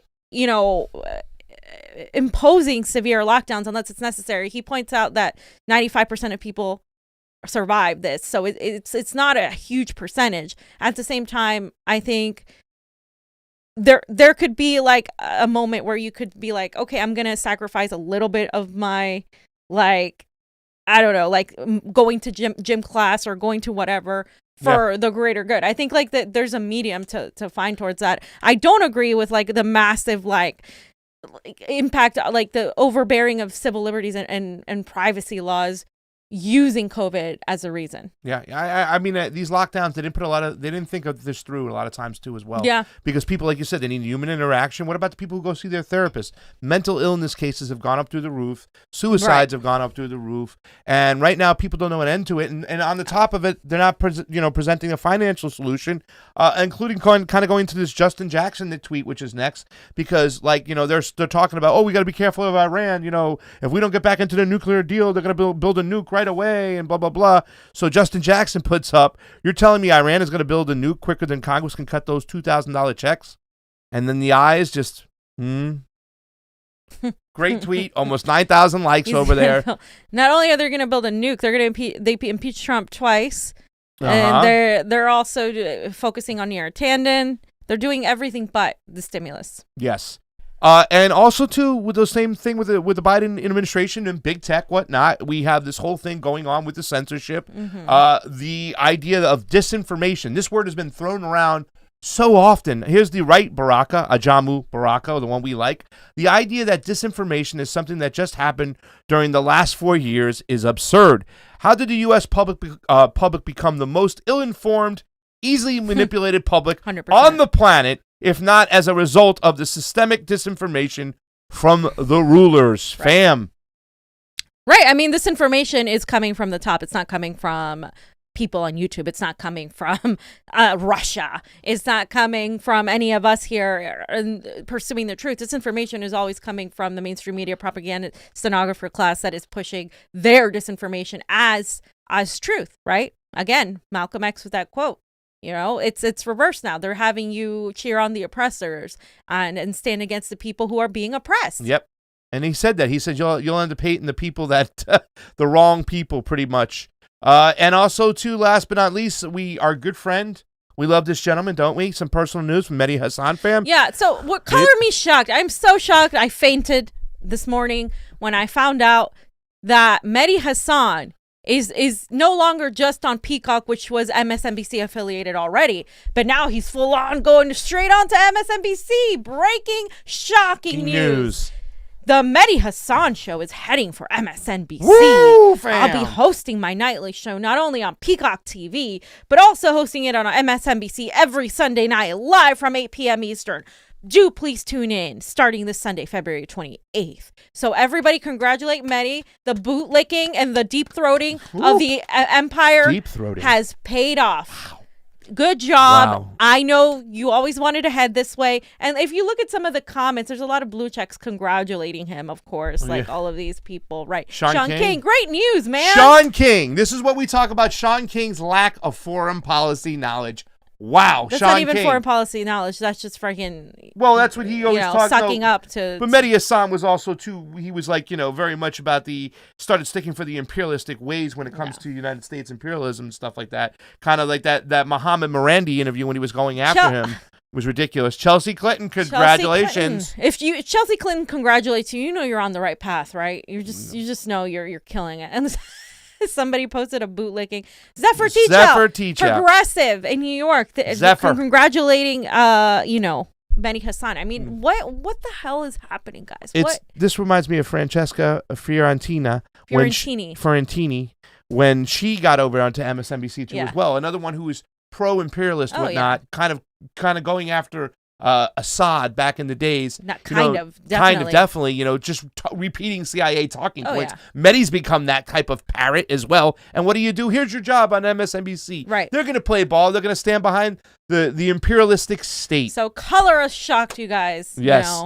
All right, so I got a couple things. Now, this is our Ask Us Anything kind of part. If you want to come on to Rokfin and leave a Super Ray, you can ask us anything. Or the other one. Or the Streamlabs. The Streamlabs through the PayPal. So OG North American Ape said, in the theme of white saviors, the most underrated part of Niko's debate with Andrea was him calling out the fact that she was more fixated on trying to prove that fee is bought. Meanwhile, ignoring TYT taking millions. The evidence is already there. Same with Walker Bragman calling Niko a conspiracy theorist, while never calling out TYT for pushing Russiagate. Yeah, and Walker Bragman is one of those that constantly craps on Niko, and I'm just like, and he says the most racist, low key, he's a conspiracy theorist. He's this. Let me post a video that's 3 years old that has nothing to do with this talk. But he's talking about conspiracy theories here. It's like, why are you so focused on discrediting somebody who's an independent media, person that he's actually on the ground? He's been an activist for election integrity. He's done some of this work, but you completely look the other way when it comes to, I don't know, voting for Joe Biden, when it comes to Russiagate, on TYT, or Russiagate in general. All of these outlets that he has worked for completely just lack any sort of real grasp on foreign policy. I mean, it's almost like either he's threatened, or I honestly don't know what it is, but it's like an obsession. These people spent all these times just their focus is onto bringing down other people on independent media. Yep. Like, we wouldn't even be discussing them if they weren't so hyper focused on bringing a lot of the left down. And they attack people like Caitlin Johnson. They attack the Rays, and they attack the Action for Assange activists. Yep. They attack all the people doing the actual fucking work. Yeah. So it's just hilarious to me when they make these lists. They're like, this is the fash left, the fash squad left, like, and it's like a great list of people that you know, they'll attack Richard Medhurst, they'll attack everybody that is actually saying the truth, right? Yep. All right, so listen, Walker Bragman is a thimble dick tack, and that's Slow News Day. Listen, Slow News Day, you're going to start this off, and the name Fiorella Tsunami, we're going to give you guys one free question each. So go ahead and ask it, get the ball rolling. If anybody wants to leave a tip on the Super Ray or on the PayPal, they can ask us anything, right? Ask us anything. That doesn't mean we're going to answer it. You can ask. It depends on what you ask, but you can ask. So Slow News Day, go ahead. Fiorella Tsunami, go ahead. And Johnny, if you get any new PayPals, let us know. So start this off. Come on. Steve Pokemon, we already did that joke. We got it. Yeah, we do have actually What do we got? the Gone Girl. Oh, Gone Girl. You Gone Girl. For your fuck censorship pro campaign and the battle royale between you and HLM on the pizza front. Ooh, that's a nice battle royale. Yeah, that was the book that came before the Hunger Games. Brighton, the Dems use healthcare rhetoric to pander progressives. The GOP uses abortion rhetoric to pander conservatives. So true. They never implement any policies of their bases. They just financially exploit them and further the divide. The duopoly is a corporation. Yep. Wow, that is so true. The Brighton is conservatives very use smart. the whole pro-life thing to pander. Oh, wow, that was a great. Yeah, that was a great. They both do it. So we have a smart audience. Like I always say, when what's his face insulted our audience, I got pissed. Yeah. Because I'm like, excuse me, I've been through your chats. Yeah. I know what the chats look like. Our audience is really, like, they inform us. We have a great audience. We have an amazing audience. Like, you here's guys a are question wonderful. from one of our audience members, Fiorella Pasta and Tsunami. Okay. What does Vladimir Putin's butt taste like? I don't know. You know, I thought you were honestly, taking your time because you were going to come up with a real good, intelligent question. Not what does Vladimir Putin's butt taste like? Are you Russiagating right now? Russiagating. Okay. And he puts LOL. I have You're no really idea. funny there, pal. Come on, give us a no question. idea. Where's Slow News Day? I have no idea. Iron Chief says Jordan Charlatan. Yes, we know. Come on, Slow News. Let's get us a question. He's thinking about it. That's why the thing is hard, because he's like, oh, that's too far. That's too over the top. Let me think of something else. No, that's too much over there. I don't want to embarrass Pasta like that. You know what I'm saying? No, I don't want to ask that like that. No. What does Amy Goodman's breath taste like, huh? No, I don't know. I don't know. Status quo still sucks. You guys are crazy. You guys are with your questions. Give us some. Come on, give us a good question we need over a good here. Question. Oh my God! You guys, come on. Somebody threw a party and nobody came. Ask us anything. This is your chance here. Ask us anything. I know. Like, I'm ready. Like, come on. Nobody wants to ask a question. This is like when the teacher calls on the student and like none of them raise their hand. And then you're like forced to pick the person that looks like the shyest one. Yeah. That's what we're going to do. We're going to pick the freaking shyest person. And we're going to fucking come after them. Come on. They went eerily silent now. Yes, everybody went silent. Wow. Guys, a couple more minutes. So we're going to have to... We don't need to know anything about If you don't want to know anything about us, we're going to leave then. Good. Here. I'm good with it. 101 people watching. Well, in the meantime, let me go over this while everyone thinks about. Yes, let's talk about this and get some questions because this is something serious. Go ahead. So a few days ago, we got this email. Yep. Hi, the Convo Couch. We wanted to let you know our team reviewed your content, and we think it violates our community guidelines. We know you may have not realized this was a violation of our policies, so we're not applying a strike to your channel. Oh, thank you. Thank you. However, we have removed the following content from YouTube: video, Epstein, QAnon, real or fake. And how long ago we do that video, Johnny? Pasta. This video is from 2019, I believe. Wow. Look at that. Look at that. Since 2019. What else we got, Johnny? It says that content glorifying or inciting acts of violence is not allowed on YouTube. Wow. You see what they're doing, ladies and gentlemen? Yeah. Thank you very much for reiterating the fact that we need a fuck censorship fucking tour. Yeah. That we really need to get out there and stop this shit. We can appeal it, but, I mean, I don't care about them I care that it's wrong for them to remove it. So, yeah. No, because we should be able to talk about it. But we should be able to talk. So what we did in that video, do you have it? Yeah, so Okay. actually, luckily, library has it. No one's watched it. It was August 14th, 2019. That's the exact date where that's from. And it's also on Odyssey. But Odyssey and library are the same thing, but they're different. And Graham also, Yeah, right? Graham was there. Graham has also been censored and taken down. He's also Graham been has demonetized. We have been demonetized for people who do not know. And I just wanted to let y'all know that happened. So what did we discuss in the video? Do you recall? No, I don't. It's a 4-minute video. I mean, I don't want to. Oh no, we can't play it actually. Yeah, that's right. Yeah. See, we got to censor ourselves. Yeah, that's terrible. No, but we can play it on we can put it on Rokfin, Johnny, the video. And I think we should. I mean, I think we should put it on Rokfin. I think this was before Rokfin, right? No. Yeah, it's on Rokfin. It should be. Really? Okay. I think we were on Rokfin then. We were on Rokfin then? I think we were. Maybe. Okay. We'll have to check it out. So I think we got in Rokfin late 2019. But yeah. I don't think we were on Rokfin yet. But I'm gonna make a playlist of like the censored. Yeah. So the Wayfair one is gonna be in there. Yep. Our Super Tuesday. Our Super Tuesday, which was taken off. Yep. Is gonna be on there, and this one is gonna be in there. And I don't know. We'll see. We have a question. By the way, JG left us a super ray. Thank you, JG, on the Rokfin, Rokfin. No offense. Question, tell me how you feel about me. we love you, fam. He's awesome. No offense. No offense. Yeah, I love the name. Awesome. Especially. No offense. Yes, no offense whatsoever. He's great. Awesome person. Love you.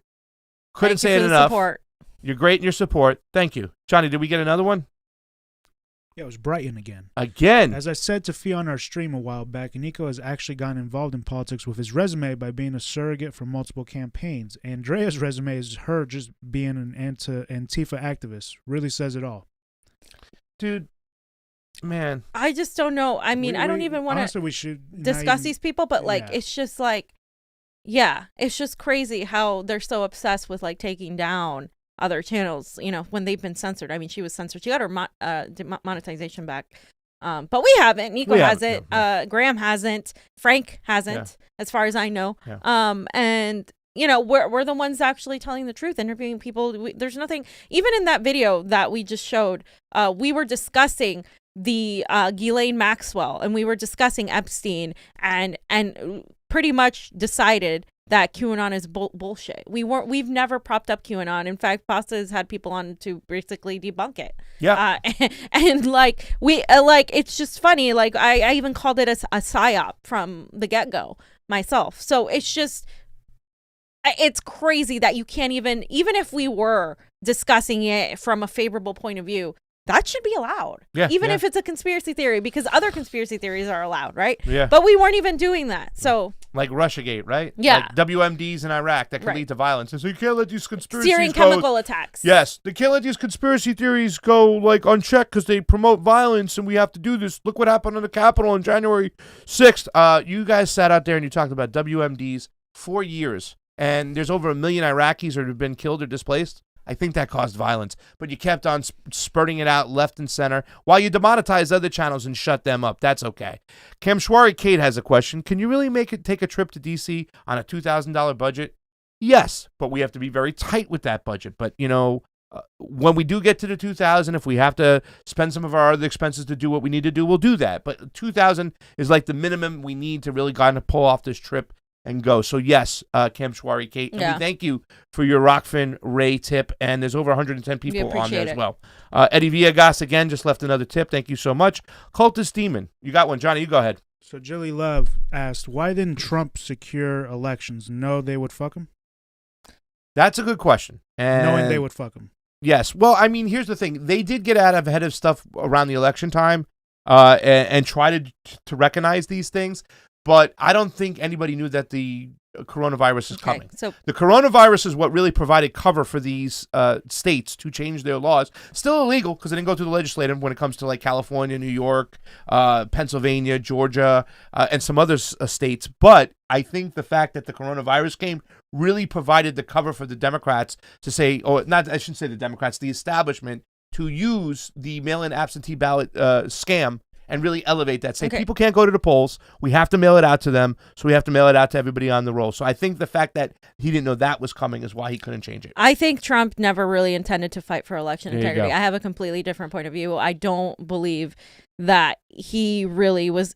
If he would have gone all out for it, I think it would have been different. But I think, there's just too many players that are corrupt in the Republican Party too, just like in the Democratic Party, that don't want this information to get out. I think the only people that want election integrity are we're American people that are like voting and not seeing any results. I don't trust Trump for a second. I don't trust any of these people. They made a whole circus, putting people like Giuliani, putting people like what's her face, that were pushing this whole, the moment they started talking about the ghost of Hugo Chavez and all this crap and Venezuela and China and immigration. It's just like then you're putting your ideology in there. You're not really talking about like the mechanisms of election integrity. So I honestly don't think that Trump was going to be this hero like these QAnoners thought, that he was going to just unveil all of this. I think he did unveil things inadvertently because of how upfront he was about his corruption, whereas the Democrats are more nefarious about it. They're more secretive about it. Yeah. But I think I don't think he was like some sort of savior,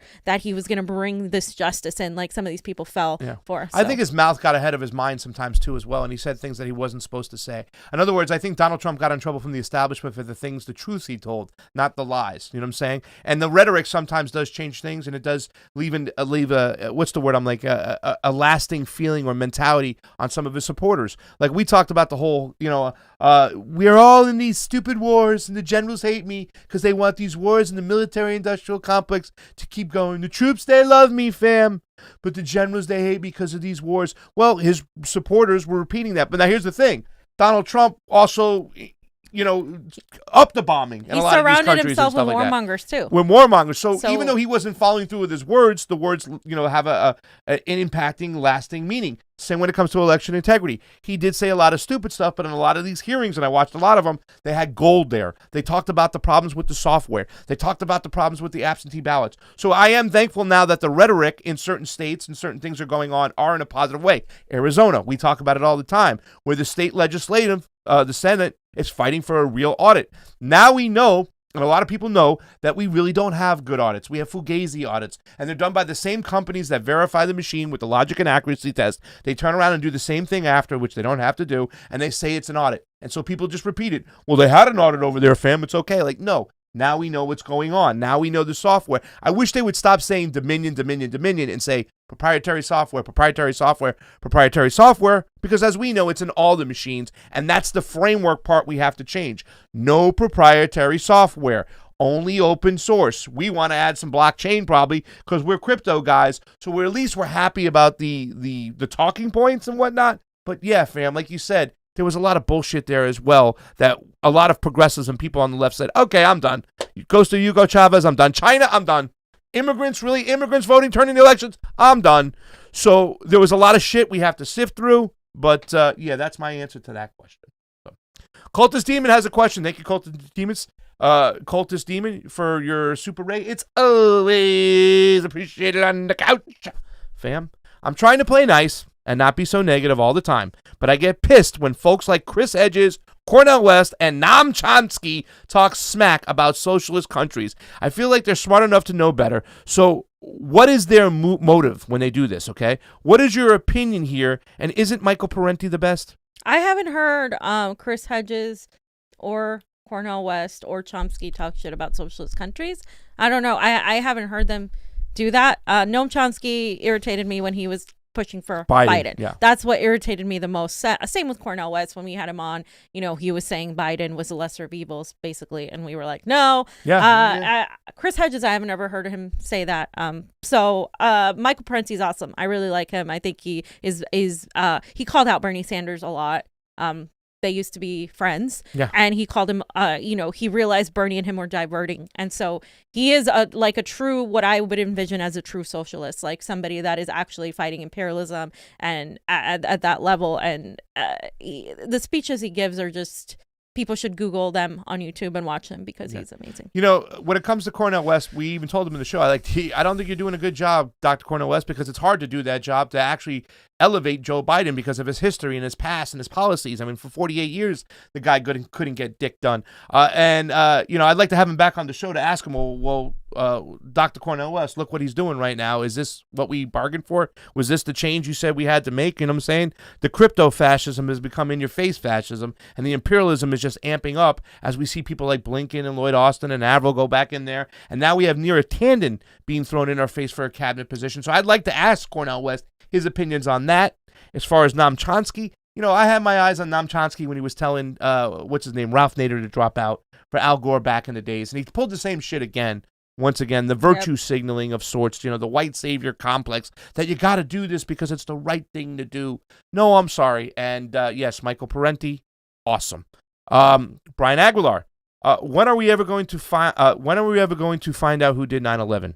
We know it was the Saudis and Israel, but no one has talked about the dancing Israelis. You're talking about the dancing Israelis that were there when the building came down. They were supposedly Mossad when they got arrested, and that is a good question because, once again, once you talked about who did 9/11, when you questioned the Pentagon, because we never really got clear footage of the plane going into the Pentagon, a lot of people say it was a missile. And the fact that after 9/11 happened, fam, there was such an infringement on our civil liberties, our foreign policy went crazy. In other words, it was the key that opened up our imperialistic, fascist, censoring state to do what they're doing right now. And I think we need to kind of go back and talk about what happened in 9/11. And I'd also like to have a conversation with Mike Gravel about 9/11 because he was considered a truther because, once again, fam, when 9/11 happened, it was the door that opened up Pandora's box to all these policies. Yeah. Yeah. No.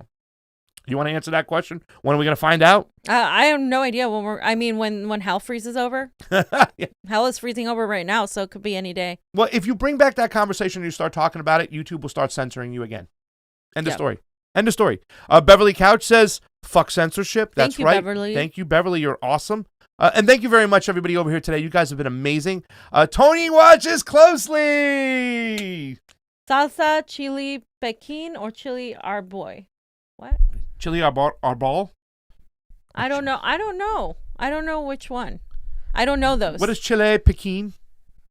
What is chili Arbol? What is that? Chili Arbol. Arbol. What is that, Tony? By the way, we love Tony, old school, watcher, long time. Yeah. From Tejas. We hope your electricity wasn't turned off on you, brother. What is the difference between those two salsas? I like habanero. If it's Mexican. Likes heat. And if it's Peruvian, I like rocoto. Yeah. Okay, I have a question for you, Fee, for your audience. What's your favorite pasta? Flavor? Sauce? I can't have my favorite pasta anymore. Why? I'm vegan. I like, it was like a linguine with like seafood? Yeah, seafood. Like a pescatore? Like a garlic linguine with seafood. But my favorite Scampi favorite Italian dish was always a cioppino. Yes. So. Cioppino's great stuff. Yeah. Mine was bolognese, and I get to have my bolognese because of these type of products. Yeah. And I love to make it the other day. Johnny, you had my bolognese the other day. Was it on point for a vegan bolognese? It was good. It was good. good. It was all right. It was all right. It was better before. Yeah, Okay. It's been better. I mean, yeah, the vegan bolognese has been better. Okay. All right. I can make it better. I think it was the Impossible. Was you use the Impossible meat or something? Yeah. That's what it was. It's interesting. It was kind of tasting weird. It's you know what? The thing that really sucks is that Bill Gates, right? I think Steve. What does Bill Gates have to do with this? He either owns Impossible or Beyond, one of the other two. Like that fucker's coming into my veganism now. Well, Johnny, do we have anything from the PayPal over there? Yeah, I saw one. Brighton. If Trump was truly 10 steps ahead, he would have tackled big tech censorship and these unconstitutional changes to mail-in voting months ahead of time. And everything we are seeing right now could have been avoided. Yeah, I think he was a pawn in the game. Yeah, I agree. A lot of people question that. Brighton. Fun facts. Bernie told Nader to drop out in 2004 so Bush could lose to Kerry. Yeah. Also told people to not vote for the Vermont progressives so Howard Dean could win. Yeah, I remember hearing about that too. Never changed is what he said. Wow. Look what Tony says right there. Chile Pekin is bird eye and chili arbol resembles cayenne but much hotter.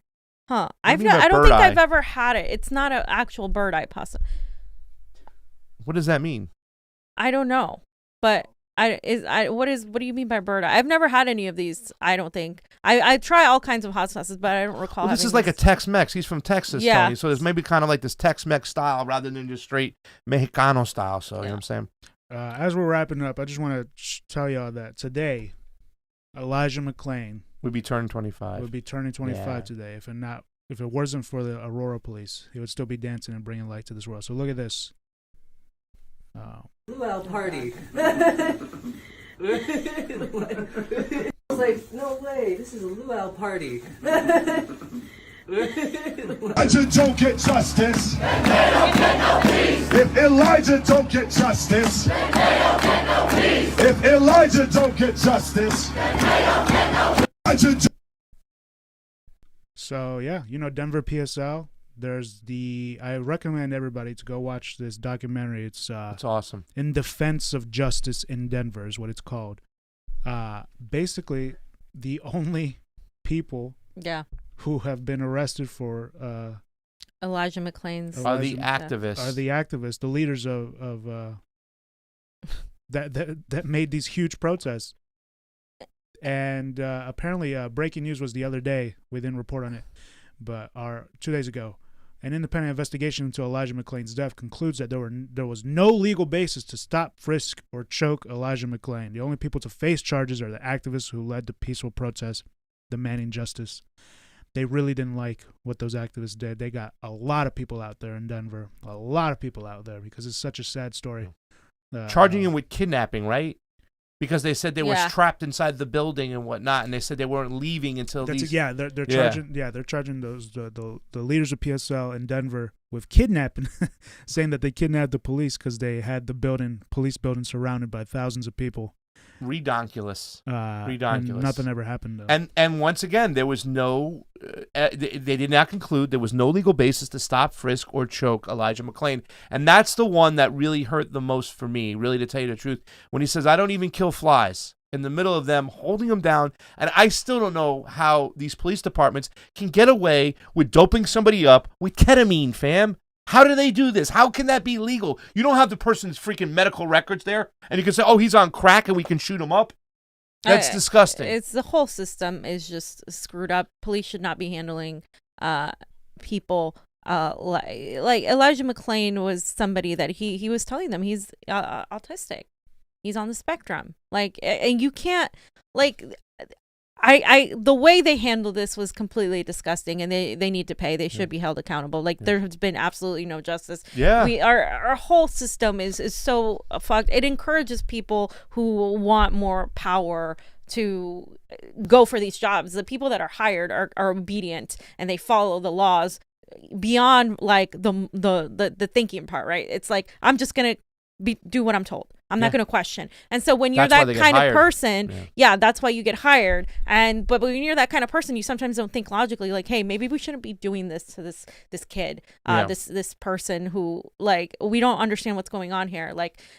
This is, it's beyond, I think there's a racism, obviously, but beyond that, there's also a lack of just knowledge, a lack of empathy, a lack of humanity that this is coming right now in this country, because capitalism, and here I go, capitalism pushes this idea that you have to, beat somebody else up in order for you to rise up, and instead of encouraging a collective working around. That's why I despise capitalism. That's why. It's not just because I'm trying to be edgy or cool or any of that like some of these people try to do. It's because I genuinely think it dehumanizes people. Absolutely. When you have a society where people are pitted against each other, you're not going to have a good outcome. And we talk about the lack of empathy and compassion, fam. I remember when Jonny did this story on this about the police officers laughing and mocking by the grave, doing the chokehold. I thought this was so disgusting. When you talk about it, society just pits people against each other. That's what capitalism does. And I know people are going to say, well, that's crony capitalism. But I remember the words of John F. Kennedy. He said, don't ask what your country can do for you. Ask what you can do for your country and stuff. That's when you're part of society. What can we do for our neighbors? How can we collectively become better people and a better society, instead of I got to outdo the other person to make more? And I do that by putting my boot on that person's neck. Literally. By the way, we had a $10 tip come in from somebody I could see on PayPal, Johnny, and we need one more tip to get over $100 for today. We have $20, 20 days, and that was from, was that Addie Lee, or? Love you, fam. We love you back. Keep it real. On the Rokfin also left some love. Thank you. We are keeping it real. And Tashi Yar says, my aim is to become a distant cousin from Australia, fam. We love you. Fam, we love you Australia. You are fam. You're more I than a go cousin. to Australia. You're one of ours. You're a friend of ours. Johnny, what else you got over there? I just wanted to show people that you can watch a documentary. It's only a 28-minute documentary. It's great, though. It basically goes over what happened over there in Denver. We actually were filming one of these protesters there. She was speaking about, we were there when she got released. Yeah. On the ground in Denver. And so there's a full documentary, Breakthrough News. There it is. It's 28 minutes. It's a good thing. And here's a 2-minute trailer. So, but Let's do it. Oh, you want to watch it? Yeah, let's do it. And then we'll get ready for your trailer, and then we'll finish out the show. All right. The police are much more prone to brutality here. APD is more likely to kill you. I remember the first night that we heard about what happened to Elijah, and actually that was the night when he had been brutalized and beat up by the police. He didn't actually die until a few days later. You're saying there are no injuries, the guy's dead.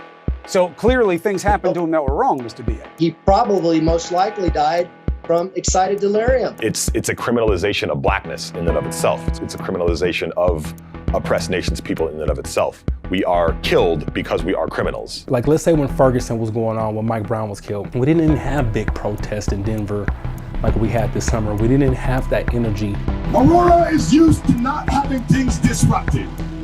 This changes today. Friday's protest began hours after the police department released a disturbing photo that appears to show 3 officers mocking McClain's death. At this point, like, everybody in Denver and Aurora is like, wow, these cops, they have absolutely no respect for the people here. This is an actual military occupation. Our message was fire the officers who we saw kill Elijah McClain. But instead of doing that, they sent in tanks, they sent in teams of SWAT cops to put us down, and now we're the ones facing charges. That's how ridiculous this is. We're charged, none of these officers. We have to defend these activists in Denver. They're now being threatened with up to 48 years in prison. What's happening to them could happen to anyone in the United States. This is obviously meant to intimidate us, but we aren't going to let this sort of repression stop us. If we don't lead protests with real power, if we don't show that we're able to shut things down, that we're able to say enough is enough, we won't see any change.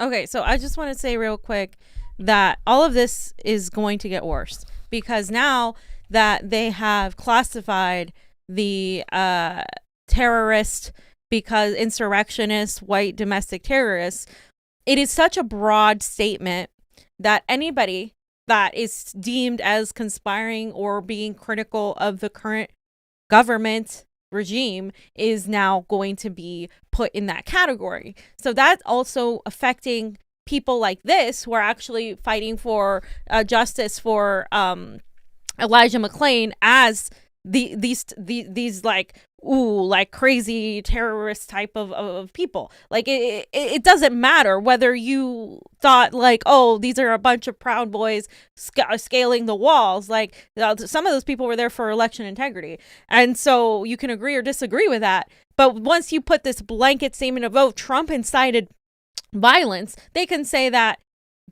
whoever else incites violence. Like if I get on there and say, hey, we need to, like, the Constitution says we have a right to overthrow our government, they're going to say, oh, she's inciting an insurrection against the country of the United States and our democracy. That is so broad that it can be weaponized and used against activists who are fighting for whatever issue they're fighting for. And it's extremely dangerous. It's extremely authoritarian and fascistic. The fact that this happened before during Trump does not mean it's not going to happen under Biden. It's going to continue. Biden hasn't said anything done anything to stop this at all. Nope.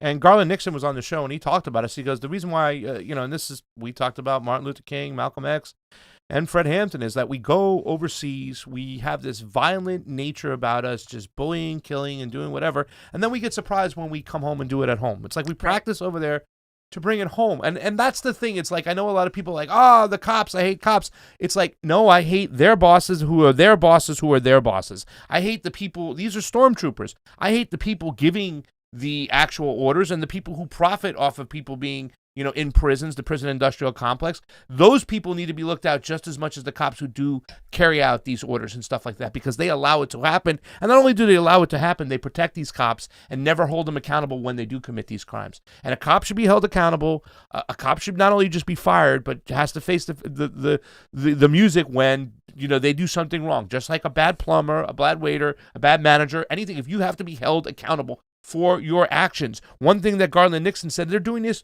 because it's their job. Well, let's make sure it's their job where they can't kill people anymore and hold those people accountable as well. Johnny? Yeah, that's it. Let's do your trailer then. Okay. So listen, guys, we're almost at our goal for today. We need one more donation on our PayPal because we're at $99. We have 20 days, $100 a day. Yeah, for the stream. $100 a day for 20 days is $2,000. We hit our mark.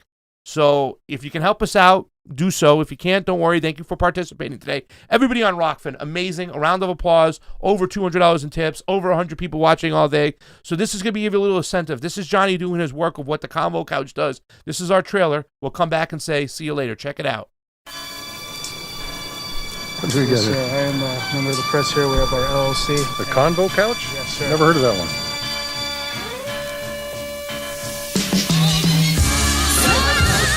Federal agents are right there. They're aiming from the top at people. They're shooting shit. Fuck you!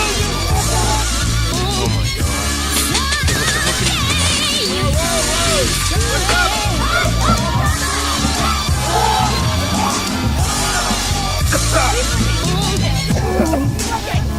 There! Watch your head so you don't have to we all just got sprayed. Right here. Can you turn the lights on? My career is not more important than doing the right thing. And yesterday, they broke the law while we were out here at the freezing cold protesting. Liberals are, at times, allies. At times, they're unreliable allies. So I don't want to just... Shortly after that speech, Dr. West, you were elected to the board. 30 years ago. You all do your homework. That's beautiful. We do our homework here at Convo Couch. Also, as well, we have Tulsi Gabbard. She's here too. I think she's going to be asking questions. But Pasta, aloha, good to be Gabbard. We're in the presence of greatness. We must recognize. Well, he's great pasta. Whoa, what's going on? Oh shit. Oh shit. Where's Fee? Walk away. Don't fucking touch her. Don't mace her. We are press.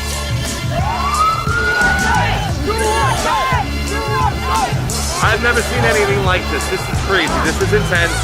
People are really pissed off. They feel they've been cheated. They feel this election was no bueno, and they're not going to stop it. There's no internet here. There's no hacking these things. Okay? There's no hacking. Is there an SD card that can be inserted? No, there's no SD. So y'all don't have anyone with SD card? We have like a SIM card that goes in there, but it's not. There's no internet connection at all. Why are ballots being brought right now? Who's receiving them? If no one's working, why is that happening? What is happening? What were those ballots? Now, I haven't made this. This is from the county, and this clearly is admissible evidence, Your Honor. Evidence-free conspiracy theory. Well, we don't have evidence because they won't let us look at it. It's a catch-22. You can't don't have one evidence without that they the other. want. Yeah. I love you guys. You're such a fantastic team, and you're out there for the people. I've seen a lot of the, news agencies, but the way you go out, selflessly, my heart goes out to you, and God bless you, and I'm with you through every step of the way for election integrity.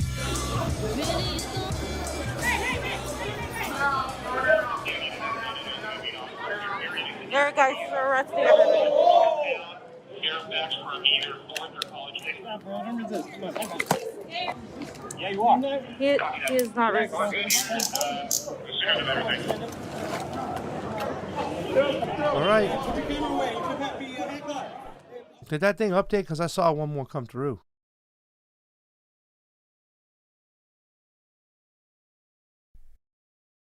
All right. Yep. So that's it for today, ladies and gentlemen. If you can't come to DC, right, share the flyer as much as you can. No. Yeah, if you can't come to DC, share, like, subscribe, support in any way. We're going to be streaming. We're going to be trying to do as much as we can. You know, and thank you so much for donating.